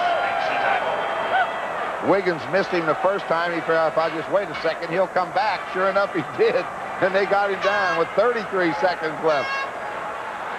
200 passing yards already for Mike Kerrigan. Remember, these two teams hooked up in a wild game on August the 18th, won by the Ticats 46-40 at Ivor-Wynne Stadium. Sam Lonks at the moment, replacing Derek McAdoo, who must go for at least one play. There's the draw. Jed Tommy will get 5, not much more. Stopped by Richie Hall. 29 seconds, the time remaining. Send Locks in motion, try to get that linebacker to loosen up, which he did, and then come back with the draw. If Margaret Mead saw this, the famed anthropologist, might launch another expedition.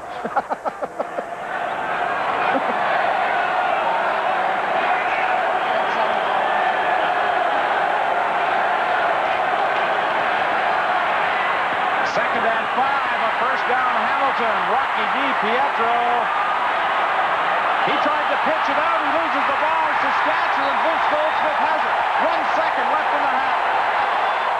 On the play that he fumbled the ball, he kind of caught it. I actually missed the tackle, jumped up, ran back, and he had the ball way out kind of loose. He just had it in one hand. I knew there wasn't a whole lot of time on the clock, and I was trying to actually, I saw Wally Zatilny out there. I was trying to actually lateral him the ball, and it was probably, a foolish thing to do.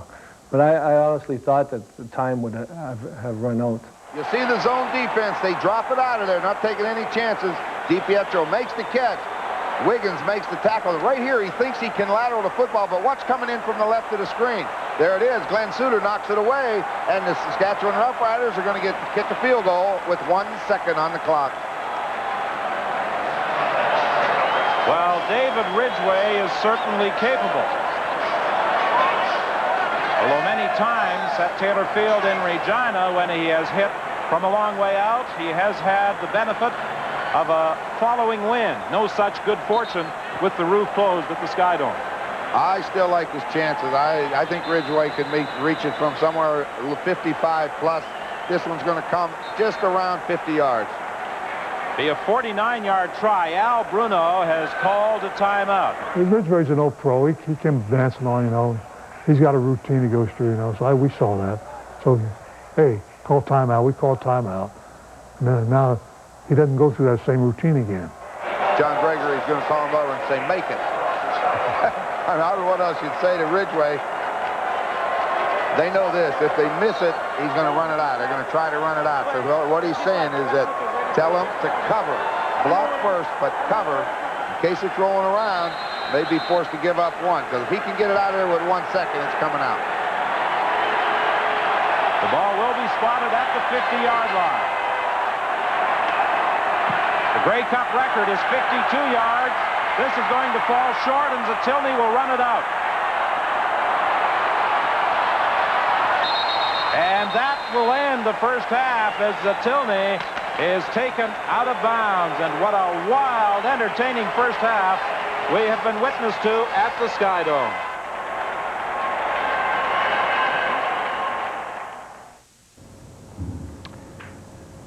And on this Saturday afternoon, I'm Brian Williams. Welcome back live to Winnipeg Stadium and CBC's continuing coverage of Grey Cup Weekend 98. Just a reminder, we're on the air tomorrow afternoon with our pregame show. That is at 2:30 local time, 3:30 Eastern. We will hear from Bruce McNall, Larry Rickman, Rocket Ismail, Wayne Gretzky, and others as we go back and look at the 1991 Grey Cup game played here in Winnipeg. The Toronto Argonauts, on that great kickoff return by Ismail, Matt Dunnigan playing hurt, defeated the Calgary Stampeders. It's a special 5-hour show this afternoon. We've got about 3 hours and 20 minutes to go. Still to come, the second half of our classic, Hamilton at Saskatchewan from 1989. Calgary, the new attitude, Hamilton building momentum. Caroline Corey with the road that Calgary and Hamilton took to get here this weekend. The Countdown Fan Club, Chris Walby and Mark Lee will talk to players and fans in downtown Winnipeg at the Pyramid nightclub. And then the great ambassador for Canadian football, Mike Pinball Clemens. Well, both the Calgary Stampeders, as I look out behind me, and the Hamilton Tiger Cats have now finished their final practices for Grey Cup 98, which goes tomorrow afternoon, kickoff at 5 Eastern, 4 local time. I talked about the temperature not really being a factor here today. It's right around freezing. They're expecting it to be about +3 tomorrow, but wind is a major story. It is howling out of the south this afternoon. Let's show you some videotape because it does affect the kickers. We're going to hear from both kickers. Let's begin with Calgary's Mark McLaughlin. This tape a short time ago as McLaughlin practiced kicking into the wind. Glenn Suter caught up with him. Joining me now is Mark McLaughlin. Mark, what is this wind doing to the kick? Well, I mean, as you can see, you pick your spot, and sometimes it works and sometimes it doesn't. So it's kind of gusty right now, but the fortunate thing is we're not playing today. What you do is you just get your range and hope that when you put it up, it stays straight for you. What do you think in range-wise? They're saying the wind should be about equal to what it is today. What do you think in range-wise? I'd say max, 37 to 40, somewhere in there, depending on the importance of the kick and the time of the kick during the game. Going with anywhere, depending on what they want to do field position-wise. Now, how do you mentally prepare over this night? You have one more night to get ready for this. Is it just visualization? That's all it is. Glenn, you just go and, I'm the type of individual who likes to watch a lot of film, a lot of positive imagery of kicks, and I have some tapes, and I sit down and watch those and get into the right frame of mind. And we'll come tomorrow, and whatever the conditions are, they are, and go out pre-game and get ready to go. Mark, good luck tomorrow afternoon. Thanks, Mark. Appreciate it. Ozzie, the legs seem fine. You're kicking well. Is there a secret to kicking in the wind here in Winnipeg? Yeah, it was a tough wind today, and you got to keep your body over the ball, hit it a little lower with the trajectory down, and make sure you get your body weight behind it. If you get the ball up in the air at all, it stops immediately and falls short. So with the punts, too, you got to keep the spiral tight, keep over it, and drive it into the wind. If you don't, the ball's going to go 10, 15 yards today. Ozzie, good luck. Thank you. By the way, Paul Osbaldiston is the only active Tiger Cat player who was on the 1986 Grey Cup winning team. The last time Hamilton won the Grey Cup, it was his rookie season. You also heard from Mark McLaughlin. I alluded to the fact we'll go back to 91. We'll hear from Rocket Ismail. Ismail returned a kickoff, McLaughlin's kickoff. He played in the game in 91. right down into the corner behind me, and I'll always remember that beer can coming out of the stands and missing the rocket by about 2 feet. That's all coming up tomorrow afternoon on our pregame show. Lots more to come today, but you tend to forget just how good that 1989 game was. I worked that game. I hosted it. I didn't remember it being as exciting as it is, but it was a tremendous first half, a great second half coming up. The 89 Classic, Hamilton and Saskatchewan from Toronto. Once again with a call, Don Whitman and Ron Lancaster. We are 13 yards away from a record on kickoff returns. And Mark Guy is going to get it right here.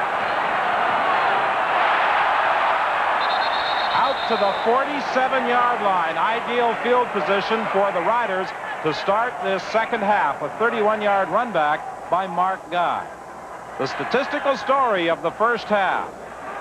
260 net yards for Hamilton, 235 for Saskatchewan. Saskatchewan, as we said at the half, might attempt to establish a running game in this second half.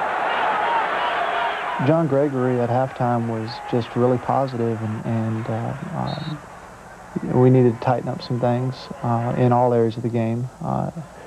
We really felt like if we could eliminate some mistakes and stick with the game plan, that as the game wore on, we were a pretty good second-half football team. We talked to quarterbacks about what they were doing on coverages, and here's where they're overloading us, and here's where we need to go with the football, and no rah-rah stuff, and they were every player was intense, but appeared confident, and nobody was afraid we were going to lose. I think that's the key. This should be the draw play to Milson Jones. When you send Tim McCray in motion to the wide side of the field, they like to come with a draw to Milson Jones. But the biggest thing I noticed is number 28, Lance Shields, is back on the corner for Hamilton. And if he can go, it's going to really help that secondary of the Ticats.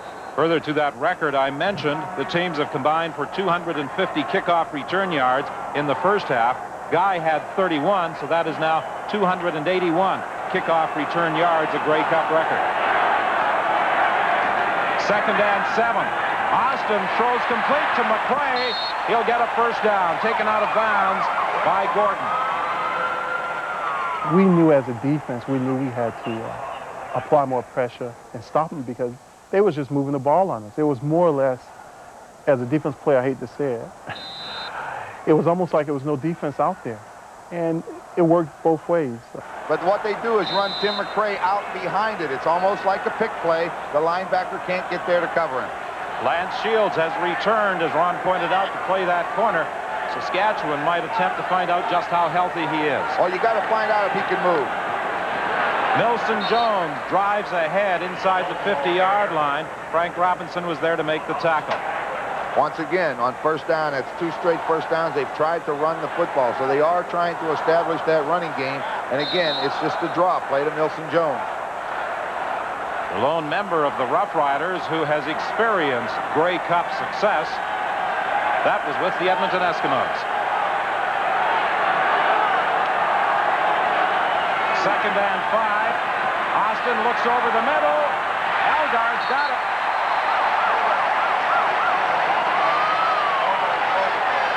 If you give the quarterback time, they drop the linebackers out that time to a zone. If Austin has time to look around, Elgard will find a hole. And that's exactly what he did. He moves to the outside. Elgard comes down and he'll run the hook. And he keeps sliding. He slides inside to get away from Darryl Corbin. 1st and 10 Saskatchewan. The ball is at the Hamilton 38-yard line. Incomplete. McCray got tangled up with the linebacker, Peter Giftopoulos. Took a little bit too long to get away from him. What they wanted is isolation. McCray on Giftopoulos. Giftopoulos actually tackled him. It drew a penalty flag, and it is going to be a call against the Ticats. Forward pass interference. Hamilton, number 90. First out. That's what we wanted to see coming into the game, Don. How will they handle McCray coming out of the backfield one-on-one? See, he's wanted to throw it a lot earlier. He was forced to hold it because Giftopoulos grabbed McCray, so he had to take the hit. Deep throw for Guy. Incomplete. Lewis was defending against Guy as Kent Austin attempted to put it into the end zone. Guy did make the right move, too. When that ball's in the air, he saw it underthrown. He tried to cut back under Will Lewis and get it. He just couldn't get there. Something that Saskatchewan has been doing with quarterback Kent Austin through the first half and in the second. They're moving that pocket around. That defensive line of Hamilton, they'll know where you are if you drop back every time. Sometimes it helps you. You get outside, buy a little bit of time. McCray taken out of bounds by Corbin. He'll have a gain of 2 yards, but on 3rd and 7, the Riders send out the field goal unit. What they do is clear out the right side of the Hamilton defense and then bring Tim McCray underneath, one-on-one with a linebacker, force Darryl Corbin to run with him. They got the ball to him, but he couldn't get turned upfield to get the first down. In that second quarter, these teams scored 35 points. 21 by Saskatchewan, 14 Hamilton. The Grey Cup record for points in the quarter, 27. Winnipeg scored that against Hamilton in 1984 in a 47-7 win. That ball hit the upright, but went between them. That one went in, and I remember Wally Zatilny was in the end zone, and he had made some comments about the goalposts were greased. And, of course, it comes out later on that the Sky Dome grounds crew had done that so the fans wouldn't be climbing up and down the goalposts, which is kind of a neat idea when you think about it. But, hey, obviously it was a good omen. It deflected off the upright and fell over the bar between the posts. This is Foster's Grey Cup on CBC. There's an old expression that you have to be good to be lucky and lucky to be good. Dame Fortune certainly smiled on Dave Ridgway on that field goal attempt. That has brought the Saskatchewan Roughriders within 2. But there have been occasions when the ball has bounced the other way as well when it has hit the upright. Wally Zatilny is hit as he hurdles his way into the 32-yard line. On the sidelines, let's join Scott Oak. Well, Don and Ron, just before the Saskatchewan defense took the field, I had a word with a couple of the Saskatchewan linebackers who told me they spent a lot of halftime talking about how to counter Mike Kerrigan's quick release. They say their gambling blitzing days may well be over here. Don't be surprised if they go back to their conventional defense they played for most of the season. Well, it was that gambling defense that carried them to victory over the Edmonton Eskimos in the Western Final last Sunday. Kerrigan does have that quick release. One of the prime reasons that Al Bruno decided to start him, anticipating the same type of defensive performance from Saskatchewan. I was concerned because the first quarter belonged to us. The second quarter belonged to them. I was concerned maybe they're hyped up now for the third quarter because they just scored all these points. Well, at halftime, we knew we'd still try to run Derek, McAdoo, get him the ball as much as we could. He was having a great game. He was running hard, blocking hard, catching the ball very well.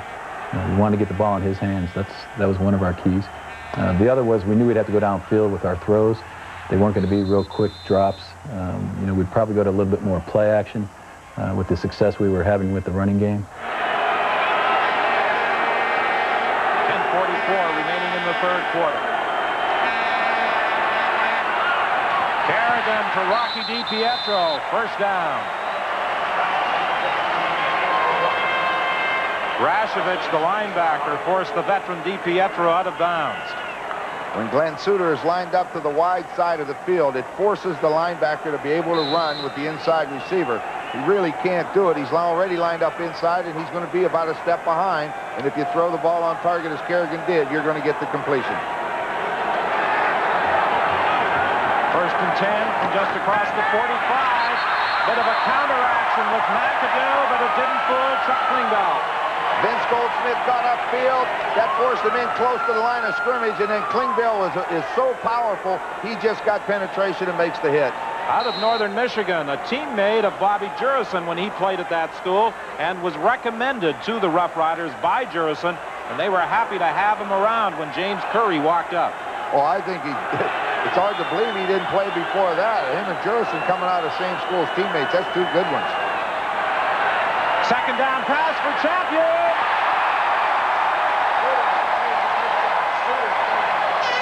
I think me and Mike had the same dream. I think I understood him and he understood me, and I think we had played together and practiced together so long, and we used to work after practice on different things. So I felt like we could like almost sense what each other was thinking. Tony and I had, from day one, it seemed that we had, you talk about chemistry, we had that.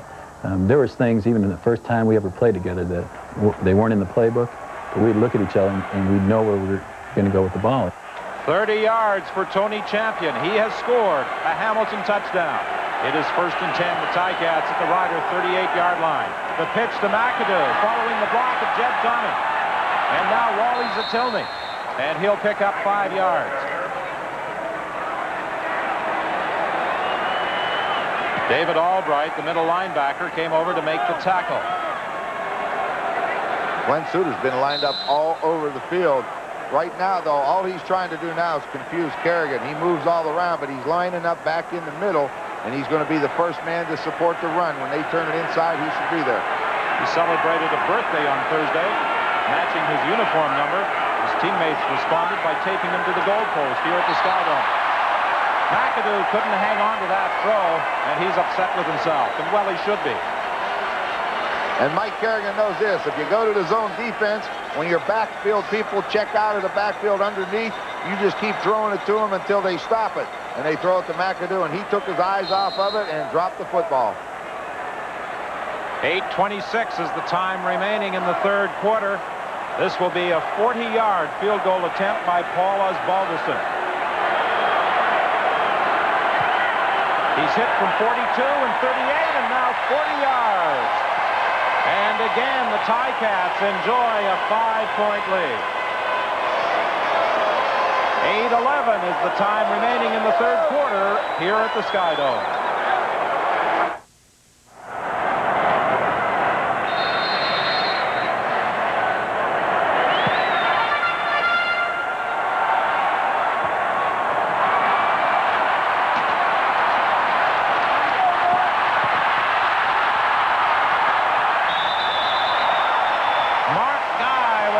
Exceptional return for the Saskatchewan Roughriders, a run back of 36 yards. Bill Henry made the tackle. And Ron, I know this, I wouldn't want the responsibility of choosing the outstanding performers in this game.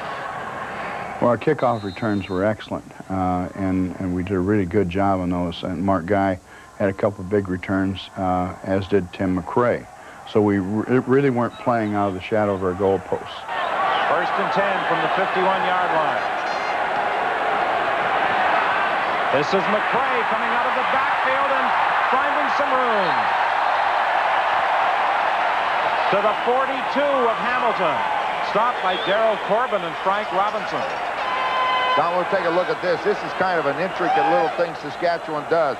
They'll bring Ray Elgard from the slot, from the left side. He'll come in. Now he comes in to hold the backer, and then Tim McRae just kind of slips out into that open area. And look at that move. Turn upfield, make a miss, and just head to the goal line. That's the overhead view we are able to provide you with because of the Skydome roof. Tim McRae, the ball carrier, taking that pitch for about 6 more. In the second half, we start moving to stunts. We start sending 5 guys instead of 4. And so that gave us a better opportunity to get to him. So we started getting to him a little bit then. But still, we didn't get to him enough. Hamilton has scored on 6 of its last 8 possessions. Saskatchewan has scored on 4 of its last 5 possessions. That's the way that second quarter was unbelievable. This quarter started out with 2 field goals, but I think they're just warming up again. We want to see what adjustments were made at the half. That's one adjustment the Ticats made. They send Corbin after Austin. Well, we talked in the opening about Darryl Corbin. Darryl Corbin is a tremendous outside linebacker today. He'll be in the middle. He'll be a defensive end. What they're trying to do is get those mismatches.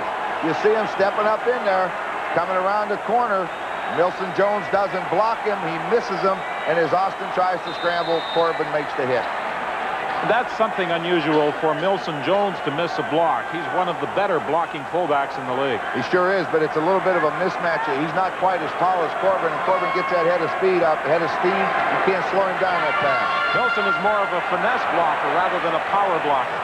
Baker trying to angle it out of bounds. What a beautiful kick at the 3-yard line. You know, he's been criticized at various times throughout this season because of his inconsistency He has responded to the pressure and the challenge of a Grey Cup. Well, if you're going to have to come up big, this is the time to do it. I know I've been on him a little bit this year when he shanks a 10, 12, 15-yarder. But today he has boomed them, and he has kicked one out of bounds at the 7 and now one out of bounds at about the 3. Can't ask for anything better. A 48-yard kick and angling it out of bounds at the 3-yard line. An ideal kick. Now, if Hamilton's going to move it, if Saskatchewan are going to play that normal-style defense, they've got to drive 107 yards. Well, the key when Saskatchewan lines up, follow Glenn Suter, the safety. Suter this time stays back in his normal position. McAdoo gets the ball, fumbles it, and managed to get it back. Well, that was a great job by Vince Goldsmith coming around the block by Jed Tommy to get into the backfield, and the ball bounced free. Very fortunate to get it back. Hey, buddy.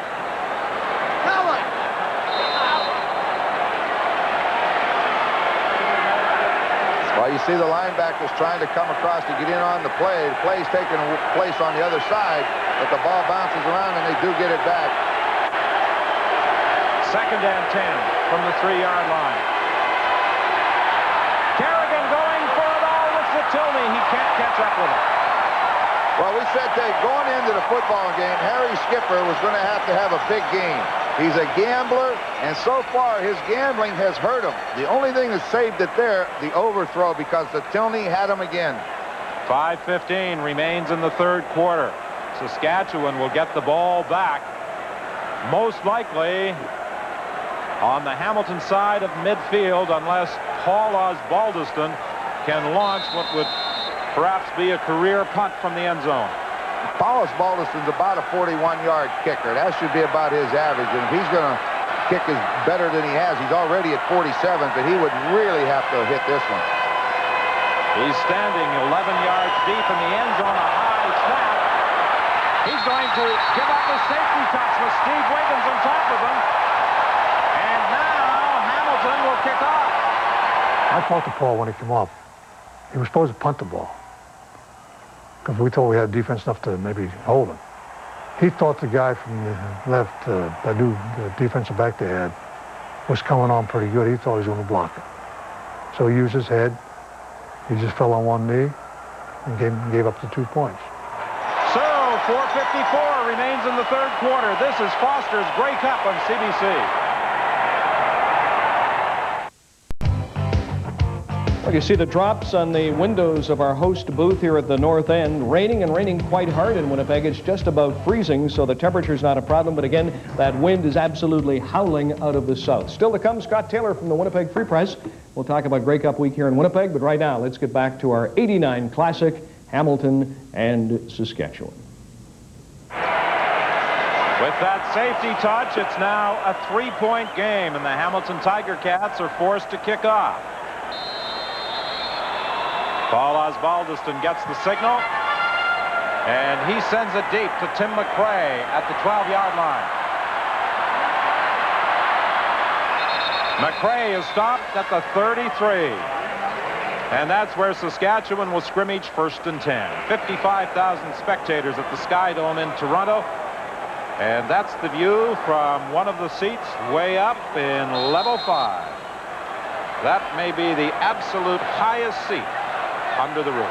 You know, you get a heck of a view from up there. You'll see that, well, it is that Sky Dome camera is what you're seeing, because you're going to look right down on top of it.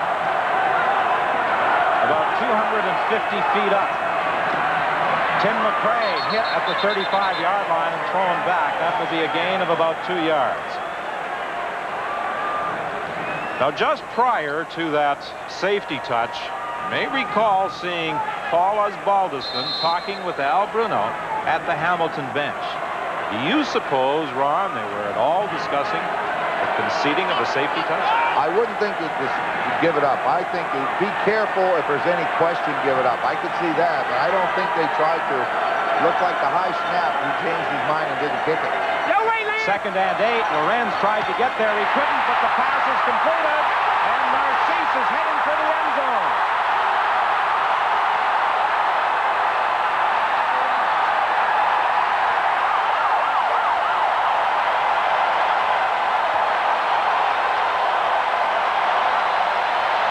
coming out the huddle, I knew that I knew Lance Shields was back in the game, and Kent made a great throw. And once I caught it, I think the safety tried to make a play at me, and I juked him, and then here I go up the middle. And I'm not the one to really run with the ball. I look for somewhere to fall down, so I'm just running scared. Narco was a lot like Elgard. He could feel all the people around him and just knew how to play. Watch Narcisse, just a simple hook. Now watch that ball in the air, good concentration. Frank Robinson jumped, couldn't get it, and now it's just speed. He ran out of gas over here a little bit, but he's ran many miles today. That is a big, big play. Donald Narcisse had eyes in the end zone. He didn't make it all the way, but 52 yards will do nicely. Oh, you take that every time. That's just a well-thrown football by Austin into the hole. Frank Robinson gave everything he had. He jumped to get it. He couldn't hit it, and Narcisse adjusted to it on the run, and then you saw the end result. Ed Gadavekis has replaced Corbin at that linebacking position. 1st and 10 Saskatchewan from the 23. 3:14 remaining in the third quarter. The Riders trail by 3. Knocked away, penalty flag. Elgard, the intended receiver. Rockford will be charged with pass interference. That will be 1st and goal from the 1. Boy, good fake by Ken Austin in the backfield to hold everybody, and while he's doing that, Elgard is running. Forward pass interference. Hamilton 18 in the end zone. 1st down. The bad part here, Sonny Gordon needs the confidence that Rockford will get there.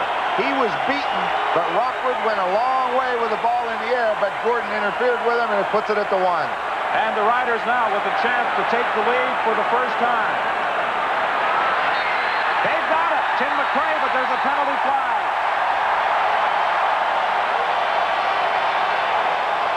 Offside Hamilton. The Riders are in front.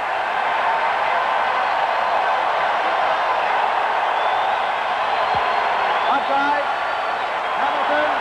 Touchdown.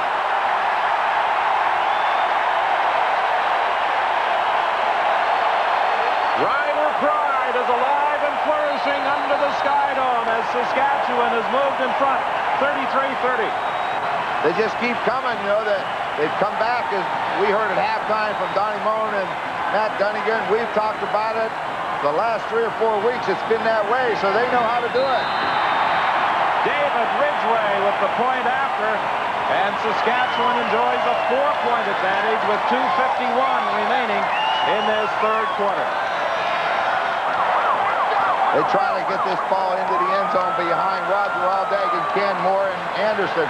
He's not going to get there, so he has to bounce back to the inside. Now, Corbin and Frank Robinson are there, but he breaks the plane of that last white line, and it's a touchdown. Start in behind him, and then run wherever you see daylight. What do you call that blocking call for the Saskatchewan Roughriders? Man blocking. Man closest to you, fire out, knock him off the line of scrimmage, and allow a good running back like Tim McRae to find the hole and do the rest. The leading all-purpose back in the Canadian Football League this year, over 1,000 yards as a runner, 75 pass receptions, and he also handles kickoff returns for Saskatchewan. He does a little bit of everything. I've even seen him covering kickoffs for him this year when they had all the injury problems.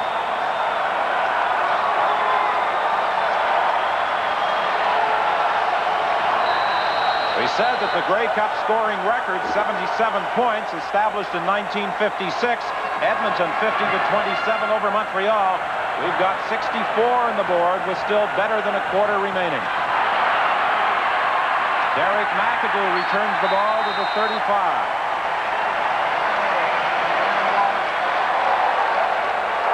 Tim McRae, the man who put it in the end zone after that pass interference call against Sonny Gordon, working against Ray Elgard. Brian Walling and Sean Daniels and Steve Rastovich and Larry Hogue on special teams today seem to be everywhere, and that time again it was Walling in on the hit. 64 total points is what Winnipeg and Hamilton scored. That was 1984. Oh! Tony Champion takes that ball out of bounds. And fortunately for Champion, he's okay. He collided with one of the carts on the sideline, but it is well padded, and he was fortunate that he was able to bounce off. He got 6 yards on the play. If the Riders are going to play the zone defense, Kerrigan's going to have to be patient. That pass will be there. The defensive philosophy is 5 yards and a headache. You're going to catch it, but you're going to pay. They wasn't counting on help down on the field. Usually it's the hit that gets you. 2nd and 4, and it is McAdoo wrapped up for a loss by Eddie Lowe. We talked about Eddie Lowe at the start of the game as one of those defensive keys. Take a look at the speed of Eddie Lowe. We wondered how they would cover McAdoo coming out of the backfield. Watch Kerrigan throw it to the left of the screen. Watch that green jersey coming, number 42. You take on a good back in open field, and you're able to bring him down. That is one heck of a job. Eddie Lowe has done his job. Paul Osbaldiston will attempt to do his, standing at the 25-yard line. Ray Robertus centering the ball. The last time in the end zone, remember, it was a high snap that Osbaldiston was forced to pull down. This one right on target. The kick bounces, picked up by Richie Hall, and he's stopped at the 36. Sam Laux is the man who brought down the Saskatchewan punt returner Richie Hall with 1:32 left in the 3rd quarter. Well, Ken Austin was slow starting, but he hasn't messed around once that 2nd quarter started. He sort of has figured it out, and he has been moving the football.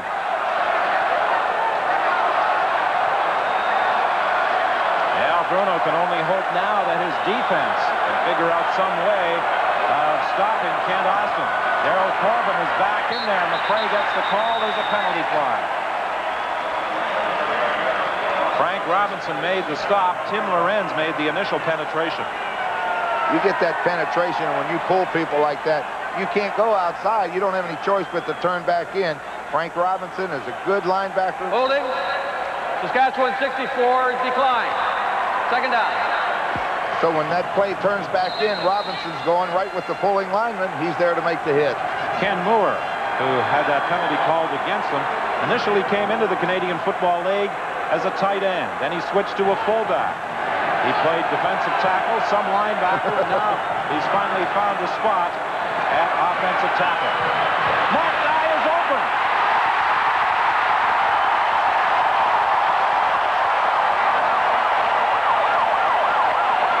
You can cite all the big plays you want, and I don't want to say a cliche here, but the game does start and end up front. And if you don't control the line of scrimmage, you can't win a football game, and our guys did. 1st and 10 from the 22 of Hamilton. This could be the final play of the 3rd quarter. Out of the backfield, Tim McCray takes the throw inside the 10.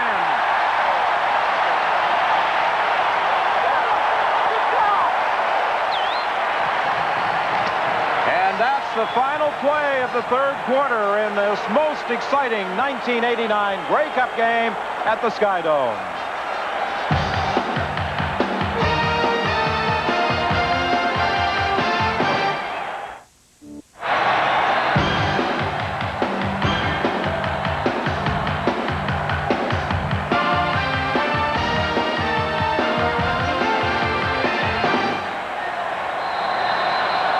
To start the 4th quarter, the Roughriders, leading by 4, are looking for more.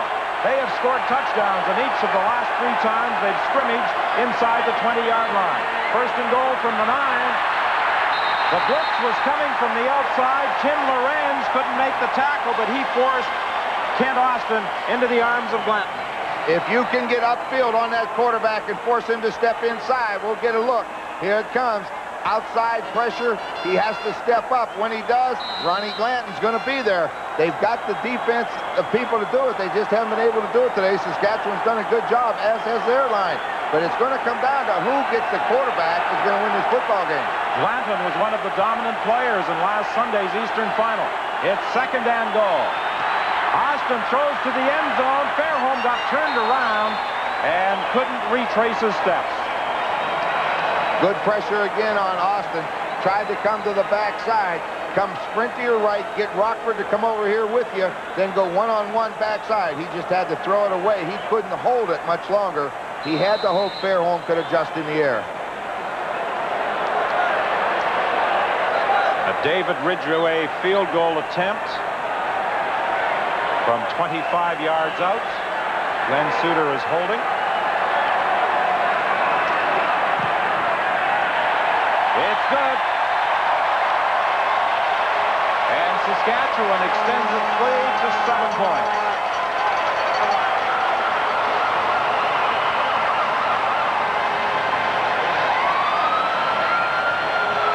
The Roughriders, with only one Grey Cup victory to their credit, 1966. A game in which they defeated the Ottawa Roughriders 29-14, and Ron Lancaster was the Rider quarterback in that victory at Empire Stadium in Vancouver. I think this is a little more exciting game than ours was. You know, when you look back on it, it was more of a ball control style of game. This is see how far you can throw it. We'll send somebody down there to catch it. I mean, this is great offensive show. And I know the fans at the Sky Dome in 1989 are much more comfortable than they were at Empire Stadium back in 1966. I would think so. I'll tell you, for the people that come down here for their first trip, they had to be absolutely amazed when they walk into the Sky Dome. It's a magnificent place. It's packed. That Jumbotron's right up their alley. They gotta love it. Short kickoff picked up by Gadafekis, and Hamilton will have great field position. 1st and 10 from the 51-yard line. Let's compare the teams statistically after 3 quarters of play. 21 first downs to 19. Total yards, 294 for Saskatchewan, 316 for Hamilton. And Hamilton still has the advantage in time of possession, but they trail by 7 points. That's right.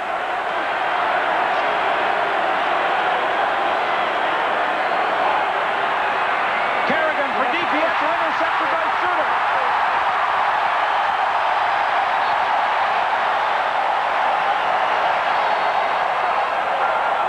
It was the beginning of the 4th quarter, and he had had some success throwing to DiPietro a couple of times earlier in the 3rd. So I thought to myself, if I make him look like I'm going away from Rocky DiPietro and let him think that he's open down the seam, I can maybe break back. The ball floated, and he made a great play on it, and really that turned the tide in a real short period of time. Watch DiPietro. Now he's inside. Looks like he's open. But look at this. When that ball gets there, Suter gets there, the Riders have great field position again. 1st and 10 from the 52. There's the pitch to Elgard. He's going to throw it. And this one will be intercepted. Will Lewis picks it off. I remember saying to Ray when they called the play, I said, Ray, if it's not there, you know, just eat the ball. You know, run it or eat it, but don't throw it. And sure enough, I think it was Lewis or whoever it was for Hamilton didn't bite at all. I mean, not one bit. I'm sitting there looking downfield, and I'm going, oh, no, there's not a guy open. And you can see that one coming because Elgard didn't get anywhere near what he wanted onto that football. Lewis waited for it. This is Foster's Grey Cup on CBC.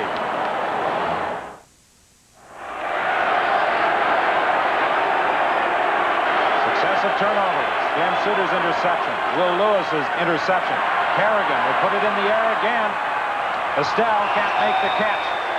Kerrigan was throwing into double coverage. Wiggins and Suter. Well, he really threw it into coverage that time, and Wiggins puts one heck of a hit on him. This is the interception by Lewis. Quarterbacks with a strong arm would have difficulty throwing the ball as far as Elgard attempted. For Mark Guy to catch that ball, it had to be thrown to about the 5-yard line. I mean, that's too far for quarterbacks. You can't ask Elgard to do that. Will Lewis just sat back there, and it looked like he saw it coming. He knew he couldn't throw it that far and made the interception. 12:29 remaining. It's 2nd and 10. Kerrigan flushed out of the pocket, being pursued by Lewis. He's in big trouble. Klingbeil has got him.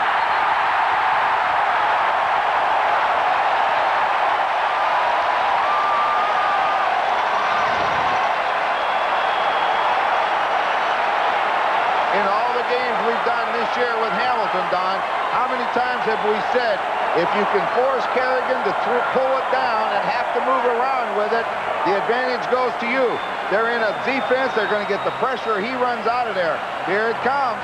Lewis is after him. You're not going to throw the ball very far if you're right-handed that way. He needed to keep coming and take his chances. But that is the key. Don't allow him to throw on time. The second sack for Klingbeil. Osbaldiston with a good third down punt out of the end zone, taken by Richie Hall at the 47-yard line. He's tackled at the 42. 11:54 is the time remaining. 1st and 10, Saskatchewan on the sidelines. Let's join Scott Oak. Don, Rider pride is obviously peaking here in the Skydome right now. Brian Hildebrand, a great game to watch, but one that I'm sure you wish you were playing in. Well, it's the hardest thing I ever did, stand on the sidelines here and watching this, but the boys are doing a great job. We're going to bring the cup home to Saskatchewan. Feeling here is euphoric, higher than I've ever seen it in a Saskatchewan team. Well, the feeling's great, but look around us. This is all Saskatchewan in here. Look at the green. It's great. Okay, thanks, Brian. Don? Thank you. Klingbeil gets a quarterback sack for Saskatchewan. Grover Covington responds for Hamilton. I remember all my sacks, and I love sacks. And so when I got them, I was pretty happy, and I felt that was a big play just to give our team a lift, because we needed to do something on defense to make some things happen to shut them down. They're not going to keep that man out of the backfield all afternoon. No, he's too good a football player. 2nd and 19, Milson Jones upset at the 50-yard line. Corbin and Giftopoulos combined to bring down the Saskatchewan fullback, and John Gregory's team sends out the punting unit. Well, I think Terry Baker will again try to kick this ball to the sideline. The biggest thing you don't want is kick it to the middle of the field. That's the hardest ones to cover for a covering team. Baker stands at the 45-yard line. Tilney and Winfield wait for it at the 5. Low snap. Baker attempted to angle it to the sidelines. Tilney prevents it from going out. And he runs it back to the 28. Steve Wiggins was there to make the tackle. Baker shakes his head, but he had to handle a low snap. And at the Racket Club in Regina, they're celebrating.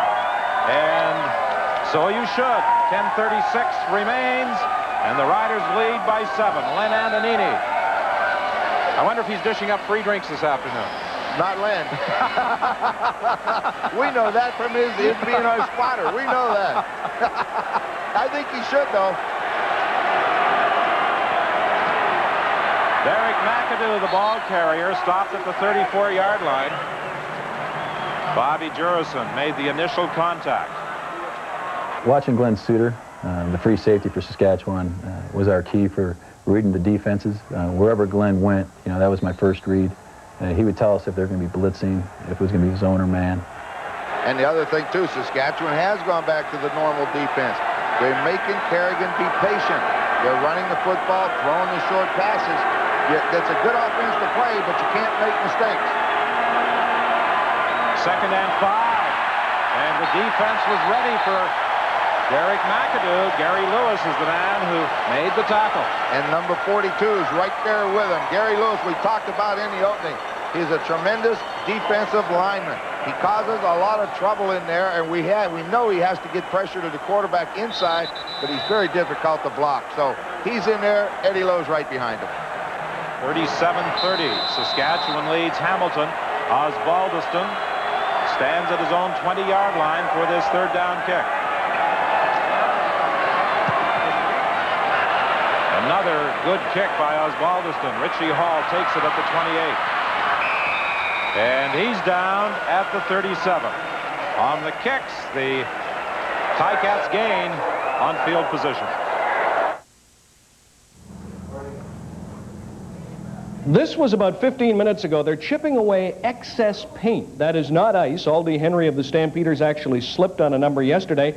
There might be some ice there, but it's just above freezing. But they've been working on removing the excess paint all afternoon here on the numbers. As we come back live at Winnipeg Stadium, the band, the Yorkton, Saskatchewan Regional High School Band, is on the field behind me.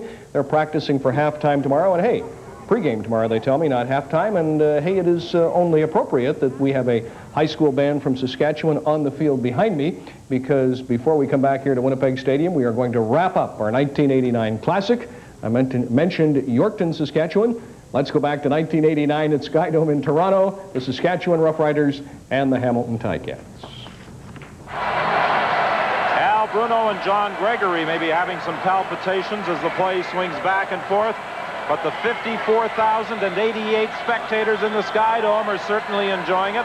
We hope you at home are as well as you look in on CBC television. 54,088 is a Skydome record for a sporting event. Well, there's no doubt it was going to be a record with Saskatchewan here. Well, a few years back, they were talking about a dome over Taylor Field.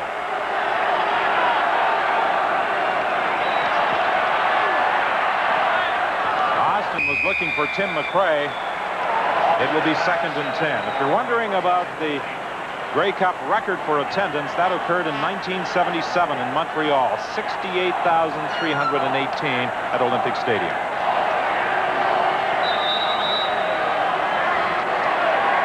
And that game saw the Montreal Alouettes defeat the Edmonton Eskimos by a score of 41-6. Considerable recognition for the Alouettes, using staples in their footwear so that they could get better traction on the icy artificial turf at the Olympic Stadium.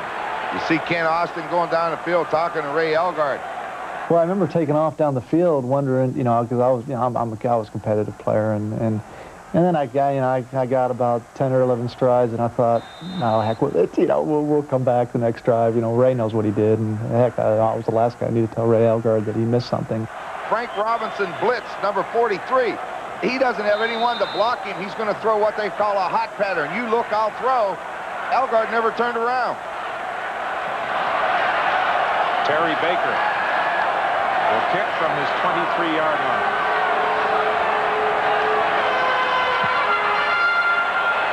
Another fine punt by Baker. Winfield takes it at the 23. There's a reverse with Gordon. This block is set up.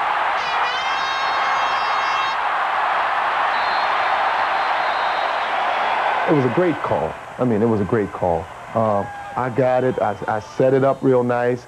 We had practiced the play the week before. Sonny Gordon come back around on the old reverse there and handed it off to him. And I think Sonny got probably 35, 40 yards up over midfield. So that was a great call at that time. What an opportune call for the Hamilton Tiger Cats. Al Bruno had Winfield reverse it to Sonny Gordon, not normally a member of the punt return unit. No, you usually like the ball in Earl Winfield's hands, but you see him start to the left. He will draw a crowd when he gets it. He slips it to Sonny Gordon. He picked up some excellent blocks downfield that allowed him to get that ball down into Saskatchewan territory. We have a Saskatchewan Rough Rider injured. Glenn Suter down on the field. Suter, key man in that Saskatchewan defensive scheme. Sonny Gordon with a fine run back on that reverse on the third down punt. He goes by the name Sonny. His given names are Denman Preston. I didn't know that. I knew Sonny wasn't his real name. I did know that. Well, Suter's going to have to go out of the game. That puts John Hoffman. Suter's a 6-year veteran in out of safety, and John Hoffman finishing his rookie year from the University of Saskatchewan. Well, that fella probably looks like a lot of people felt last night part of the Grey Cup festivities. Suter will go out of the ball game. That means John Hoffman will have to come in his replacement. This is only the second time in the game that Hamilton has started a drive in Saskatchewan territory, believe it or not. Lee Knight has a first down at the 34. In order for him to get Lee Knight, what they do now, they put Earl Winfield at the wide receiver spot, take out Richard Estelle. That way, then the designated import Winfield is in for Estelle. Lee Knight, 6'3", Burlington Junior Tiger Cat, just goes down, hooks into the open area. Kerrigan finds him. He's got good hands, he's a big kid, and he's a good target. First and 10. Hamilton at the Saskatchewan 34. Gary Lewis gets the quarterback sack. Well, Don, we talked about that inside pressure. We got a good look at it that time. Kerrigan barely had time to set up and throw the football. And you look back there, he's going down. Here it is, 1, 2, 3, 4, 5-step drop. Number 79 is there. He didn't allow him the time to plant the feet and throw it. And after each play, you'll see the players look up at that video display board, 33 feet by 110 feet. And Gary Lewis obviously liked what he saw. Second and 16. The Kerrigan pass intended for Champion incomplete. He is protesting that he was interfered with. Well, he might have a point. The main thing that happened is Skipper and Champion definitely got tangled up together, and Skipper ended up to be the one to go down on the ground. Watch the screen. Well, we'll get a good look at it right here. Al Bruno's questioning it also. Champion going deep on Skipper. Gives him a step, trying to go by him now. Skipper definitely grabs him, but then he's the one that ends up falling down, and Al Bruno may have every right to complain. Paul Osbaldiston with a field goal attempt of 47 yards. It's good.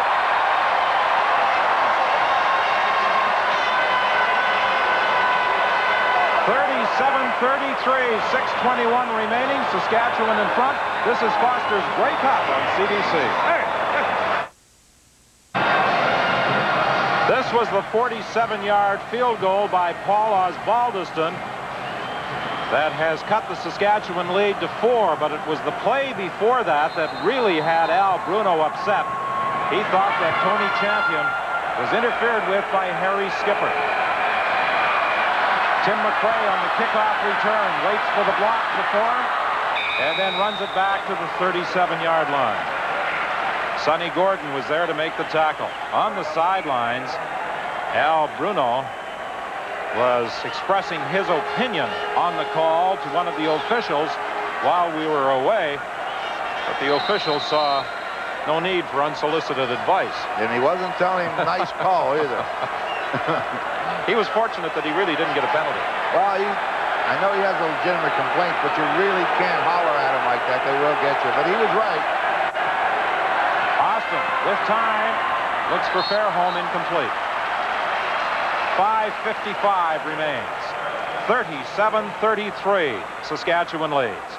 That's the first time today they've missed that particular pattern. They bring that slot back, and now it's Fairholm again. He comes on like he's going to come to the inside, forces Sonny Gordon in, and then he swings right back out underneath it, and Austin just got it out a little too far. Those gloves, many of the receivers and defensive backs wear are glass cutter's gloves.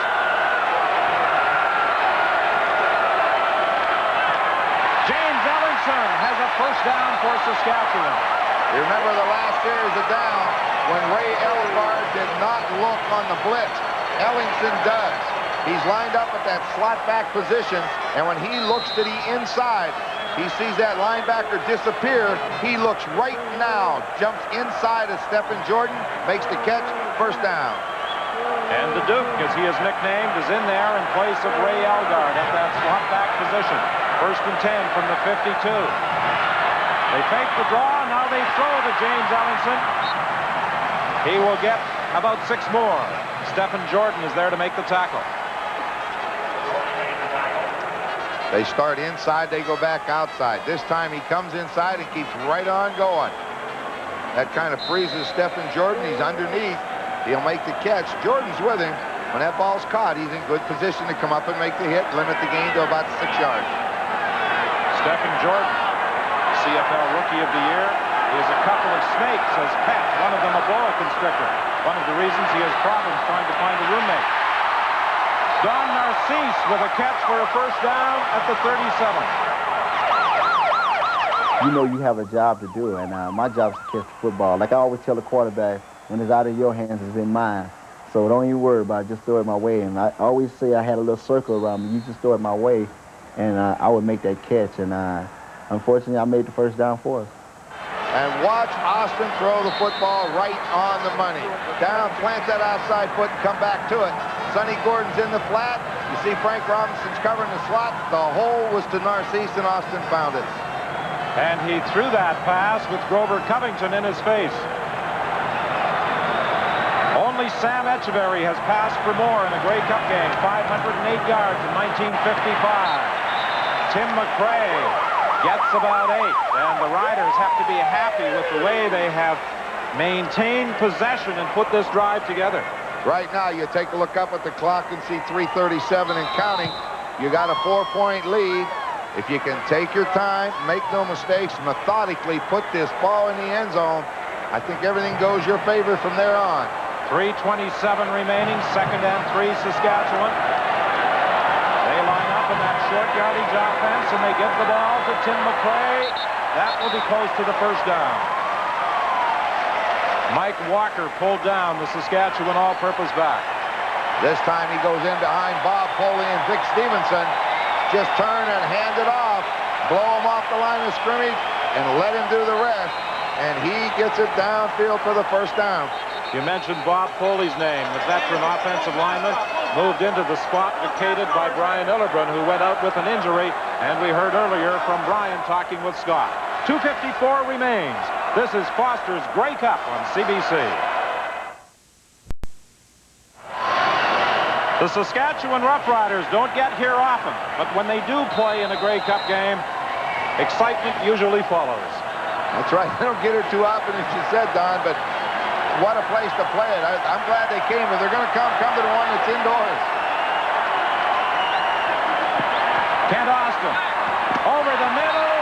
Ray Elgard has a first down at the 15. Ray Elgard, and I've said it before, he was the best all-around football player that I've ever played with, period. And he had it all. He was a great physical presence on the field, a physical talent. He could make the big play. He was a clutch player. He had all the leadership skills. He was a quiet leader on the field. He was a great special teams player. You know, Ray had it all. And of course, Elgard was out of the Saskatchewan lineup in the last half of the season as the result of a knee injury. That's the 13th first down in the second half for Saskatchewan. Hamilton has only had 3 in the second half. And when they changed that defense and went to the conservative one, make them earn it, they have had their problems. 1st and 10, handoff inside to Nilson Jones. He tries to break free, but is prevented from doing so after a gain of about 3. 2:20 is the time left to play. 37-33, Saskatchewan in front. A brilliant performance by Saskatchewan quarterback Kent Austin this afternoon.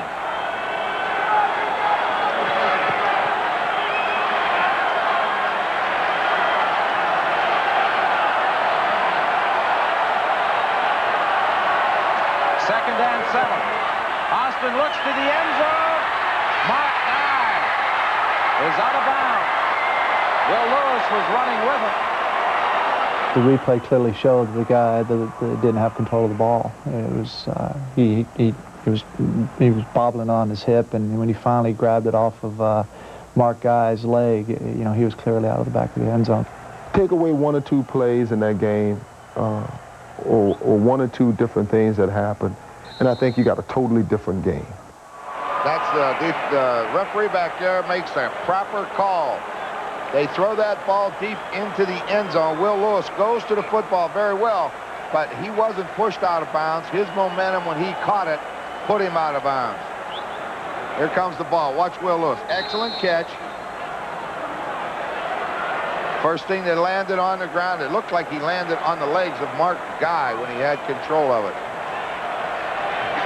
From the 20-yard line, David Ridgway will attempt another field goal. And he puts it through. And Saskatchewan again leads by 7 with 1:58 left to play.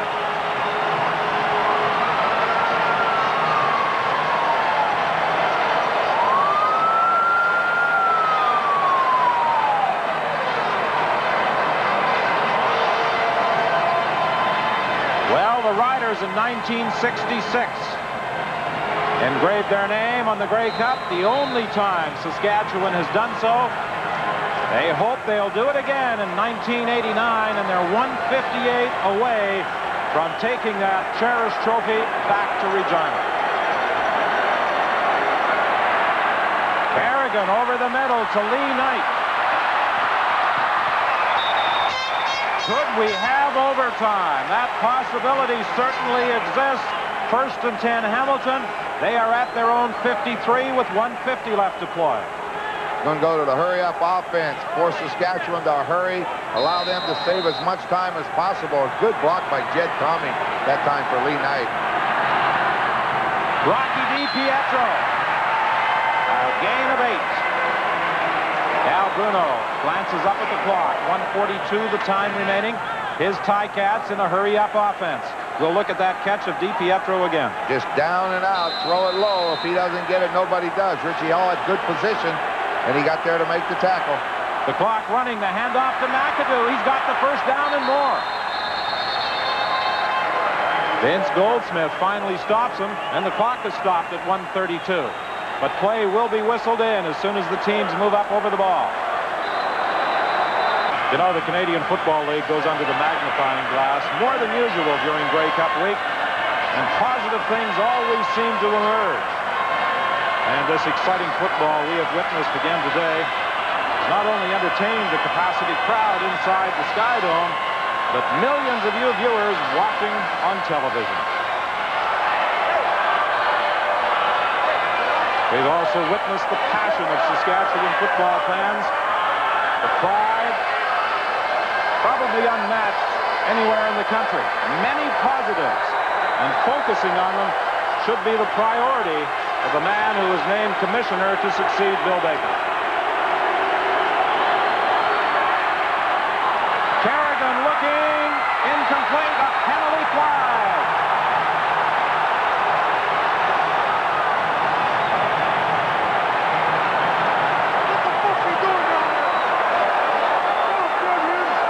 Football is a very emotional game.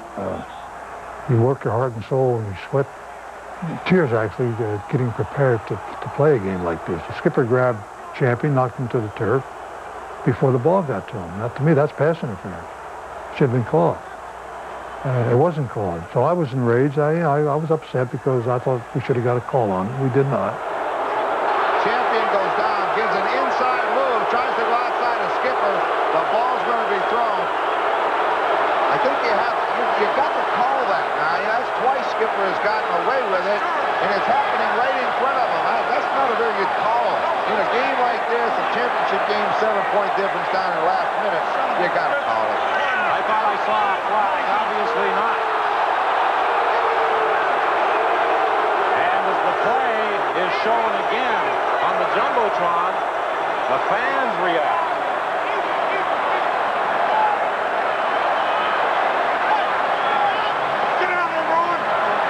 I think I might have reacted. Al should be a little upset on that one. He's incensed with the field judge, Larry Rowland.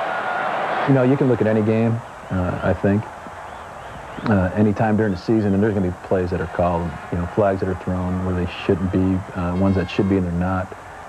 But to me, that was almost pretty blatant. You know, we're moving the ball. It was a long ball. Harry got in his way, no doubt about it. But at the same time, you can't get upset about it. You just have to come back and make the next play. Because once the flag's thrown, or it's not thrown, that's it. They're not going to change their mind. 2nd and 10 from the 42-yard line. 1:19 remaining. Kerrigan for Winfield. This time there is a flag.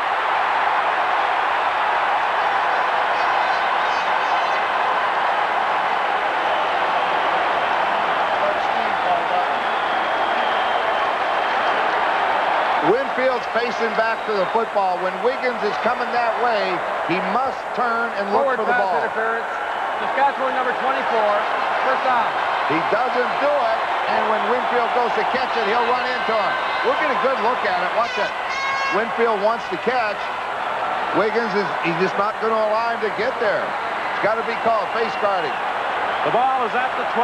1st and 10. 1:13 the time remaining. McAdoo, the ball carrier. He gets inside the 10. A gain of 3. 1:08 is the time left to play. The Ticats trail by a converted touchdown. 40-33, Saskatchewan leads. Okay, we'll go kickoff return, and we got to go hurry up offense. 1961, the only overtime game in Grey Cup history. Winnipeg defeating Hamilton 21-14 as Kenny Plain in overtime ran it in for the major score. 56 seconds remaining. Kerrigan is in trouble, gets away, throws, incomplete. Intended for Rocky DiPietro. Even though I'm coach now, and it's something I remember, I always tell the players that I'm coaching to always come back to the ball, and it's something I really didn't do, or else I would have had a touchdown. I didn't take the last couple steps back to the ball, and the defender knocked it out of my hands. So, you know, it's unfortunate you remember things like that. You don't always remember the good times. Sometimes you remember some of the bad things that happen as well. Rocky run to the outside. Now when Kerrigan gets in trouble, he tries to come back in. Wiggins got a hold of him again. That's all she wrote.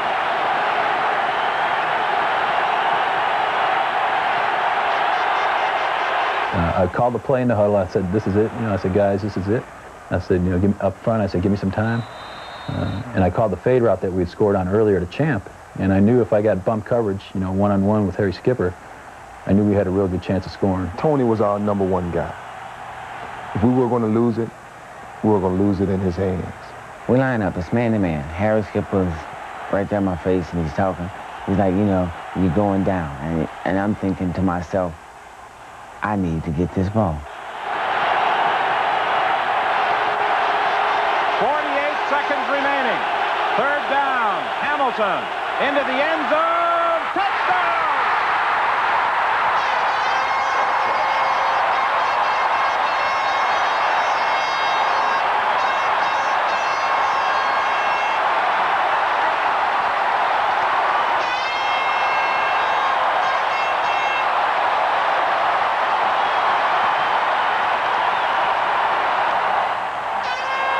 That was probably the greatest catch in a clutch situation that I've ever seen. You know, and he had broken ribs too.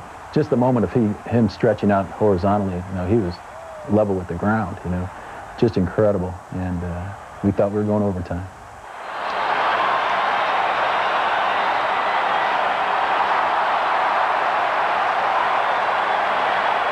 You know, Don, it's only fitting that you go to champion. He's done it for you all year, but I'm going to tell you, we got a perfect look at that play. I can't believe he caught that ball. That's a great catch. We are tied at 40 with 44 seconds left to play. Watch the ball. It's over the wrong shoulder, but watch the ability of champion. Jumps, spins in the air, and pulls it down. You don't do it any better. What a great catch. See, Skipper's not going to try to let him get around him in upfield. Kerrigan threw it early, but look at champion go get the ball. And that's why he was the Eastern nominee as outstanding player. And Al Bruno and the Ticats celebrate as they have come back to tie with 44 seconds left. And this 1989 Grey Cup game has established a record for points scored. 80 have been put on the board, and there are more to come.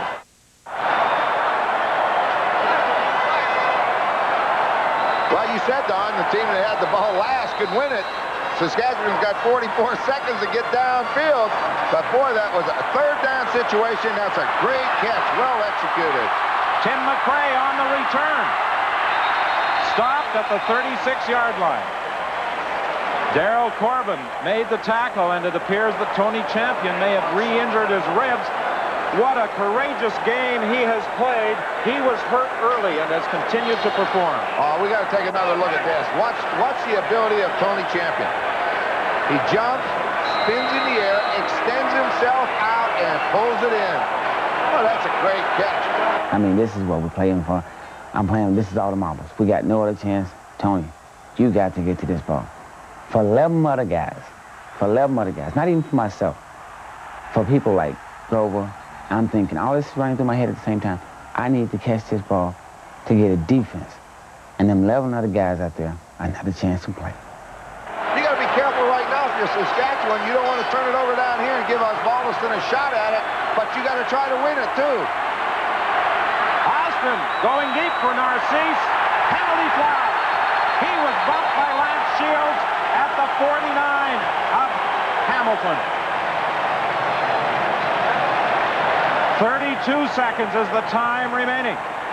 And I remember taking the field, and I just told the guys, I said, just everybody keep their mouth shut. Let's just concentrate, listen to the snap count, and do your assignment. Because we're going to move the ball down, and we're going to win this game. And now this penalty flag. Uncatchable. There's no foul. The ball was uncatchable. Second down. That's right. He couldn't have got that ball. I don't care what he did. Narcisse went down the field, started to go deep. That's what Austin saw. Then Narcisse cut it off inside. The ball was like 15, 20 yards over his head. He wasn't going to get that one. Well, the joy of Saskatchewan fans turns to chagrin with the announcement by referee David Ewell that that ball was uncatchable. As a result, no penalty. It's 2nd and 10. Austin to the sidelines for Elgard. He's got it at midfield. 25 seconds, the time remaining. But that big play to Elgard was one that really concerned me on the sideline. I was, uh-oh, hey, we may be in trouble now because they're getting closer. One more first down, and they could be within the field goal range of David Ridgway. I would figure just looking at it from there to 54, 5, 10, 15 yards would make it a cinch. Excellent throw. Again, over the top of the linebacker, Pete Giftopoulos, and down into the hole, and then Elgard steps out of bounds. Great throw. 23 seconds, the clock running, the time remaining. Mark Nye hangs on. Everybody thought on that last drive that they were going to try to throw it to either Don Narcisse or Jeff Fairholmes or Ray Elgard. But here come Mark Guy making 2 big catches. You know, they didn't expect Mark Guy to run an out. They didn't expect Mark Guy to run an in. And that threw them all off key. And once we did that, I knew we had an opportunity to win the game.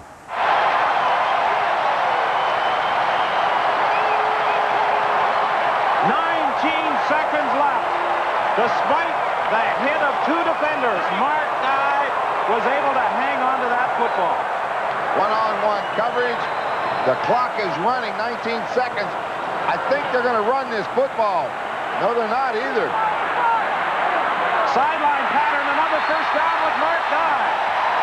And this is definitely within the range of David Ridgway. 9 seconds is the time left. The man on the spot. But I can vividly now recall the emotion. I mean, I turned around, went and loosened up, came back and was waiting, ready to go on the field and trying to get in the right frame of mind. An opportunity to emerge as the Saskatchewan hero, number 36. John Gregory is telling him to take the snap, put it where you want it on the field, and kneel down with it to get Ridgway the ideal spot to kick from. He's just don't let the clock run out on you. The ball was out of bounds, so it won't start until the snap, but it's well within range. And that takes it down to 7 seconds. And here comes Ridgway. Boy, Ken Austin's had a fabulous day throwing that football today. Mark Guy, we never saw all year, but he has made some key catches and some excellent kick returns. I would say there are any number of a dozen players who have had a fabulous day under the Sky Dome in this 1989 Grey Cup game. And it could all come down to this field goal try by David Ridgway. It will be a 34-yard, 35-yard attempt. There's a situation that is referred to quite often in sports psychology called being in the zone mentally. And it's the ability to block out the crowd noise, to block out the situation, to block out what the opposition is yelling at you or screaming at you at that time. And in my mind, I was thinking, can someone get to it? Can I get to it? Can any of our team get to it? And we talked about that.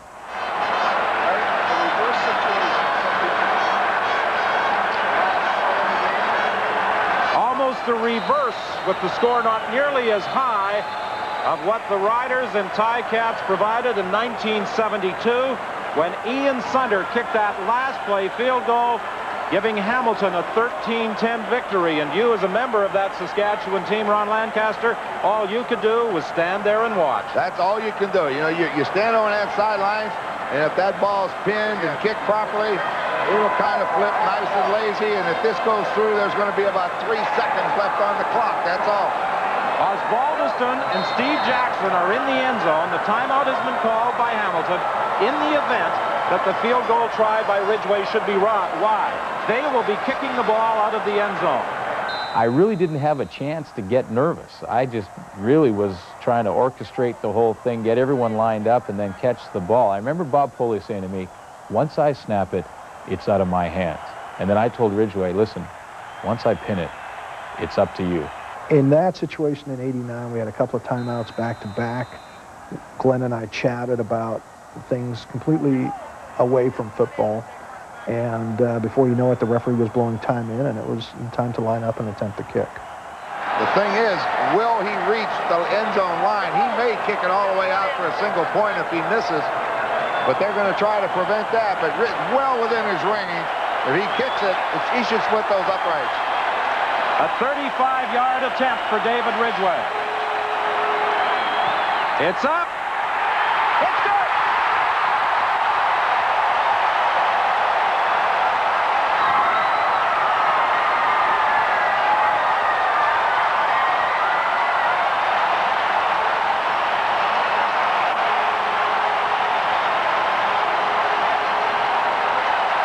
When Dave stood over the ball and put his head down, and he had that relationship with Suter, you know, it had been his holder for all those years, I mean, you could just see the wind going out on the other sidelines. You know, Hamilton knew that Ridgway was not going to miss. Very empty feeling, and it took a while, long time for me to get over that, because, I mean, you replay that time after time after time. Obviously, it's an emotion that is hard to describe. It's one of relief. It's one of elation, and it's, I remember I turned to Glenn and I said, oh my God, we did it.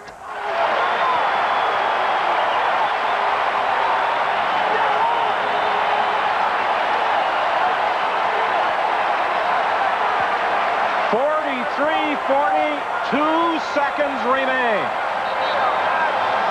The Ticats with one last chance. There was never in doubt. He hit it perfect. It was on the tee, and it was gone right through. You know, we said all along, Don, it was going to be a close game. I figured we talked about it all week. 3 points either way, and that's just what it come down to. Started at the 36. Well, Al Bruno's, I really don't know what he's thinking. They're going to make him kick it off. What he's asking is you're going to have to do it now. I mean, you can't even get good field position. You must put it in the end zone. He's going to have Zatilny. I'm looking for Winfield is who I'm looking for. Maybe a reverse of Sunka. There's got to be something coming. Well, there will be something coming by the Ticats. Saskatchewan, will they squib kick it? I would think so. I don't see any reason to kick that ball down the field. Put it on the ground, just kick it ahead about 15 yards. Make one of those guys up front field it, run down and cover him, and the game's over. Both coaches yelling at their players, shouting last-minute instructions. But we're still trying. We're still not finished. You know, in the Canadian Football League, you're allowed to punt the ball back cross field. Anybody onside is eligible. So I wanted champion onside. I wanted somebody to kick the ball across the field and try to catch it on the run and hopefully score. Yeah, just squib it ahead. You got linemen up in front. Kicking it to the sidelines into the hole. Picked up there by Steve Jackson. He's going to return the kick. And it's picked up by Suter. He runs it out of bounds. The Riders have won it.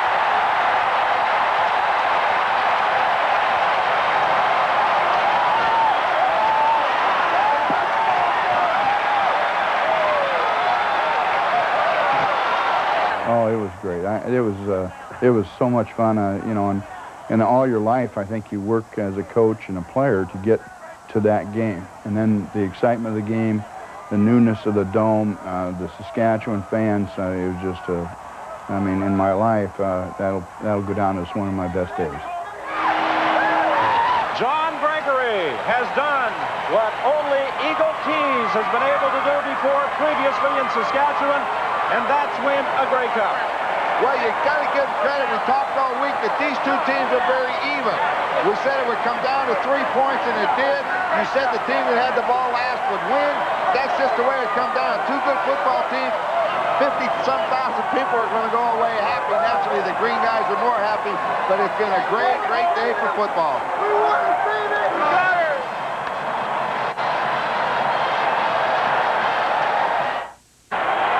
John Gregory following the flight of the football on the Dave Ridgway field goal and then celebrating a 43-40 Saskatchewan win over the Hamilton Tiger Cats.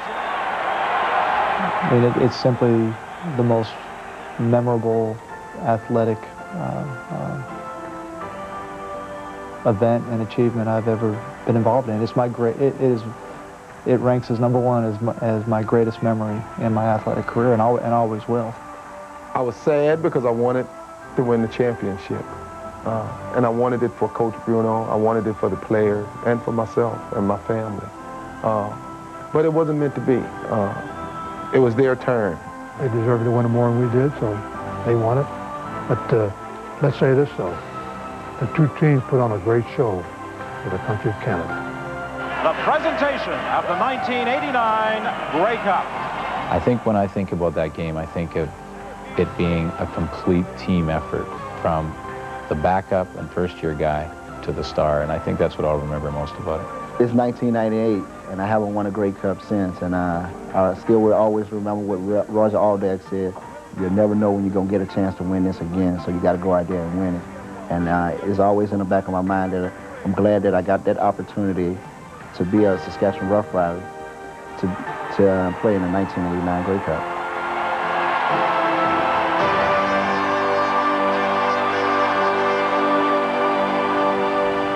And number 27, the free safety, Glenn Suter joins us. I'm amazed, I should tell the folks at home, we've been sitting here watching this for some time. You remember not only the plays you were involved in, the other plays. You've been calling every play in this game. It's ingrained in my memory, and I think it always will, Brian. I think it is for football fans across the country. I think it was that kind of game. I mean, when you look at it going back and forth and how exciting of a football game it was, it's just one that I don't think a lot of people will ever forget. Ridgway's about to kick. You said in one of the tape clips, we talked about something totally unrelated to football. What was it? Well, he liked to try and distract. He wanted me to distract him whenever I could in the pressure kick. So we had talked about going camping, and he was a little afraid of bears. And we had talked for years about going camping together. I said, listen, I'm going to take you out camping. I'm going to find you a bear. That was one, and then there was another. I don't know if I should. Would it be a good-looking woman in the stands?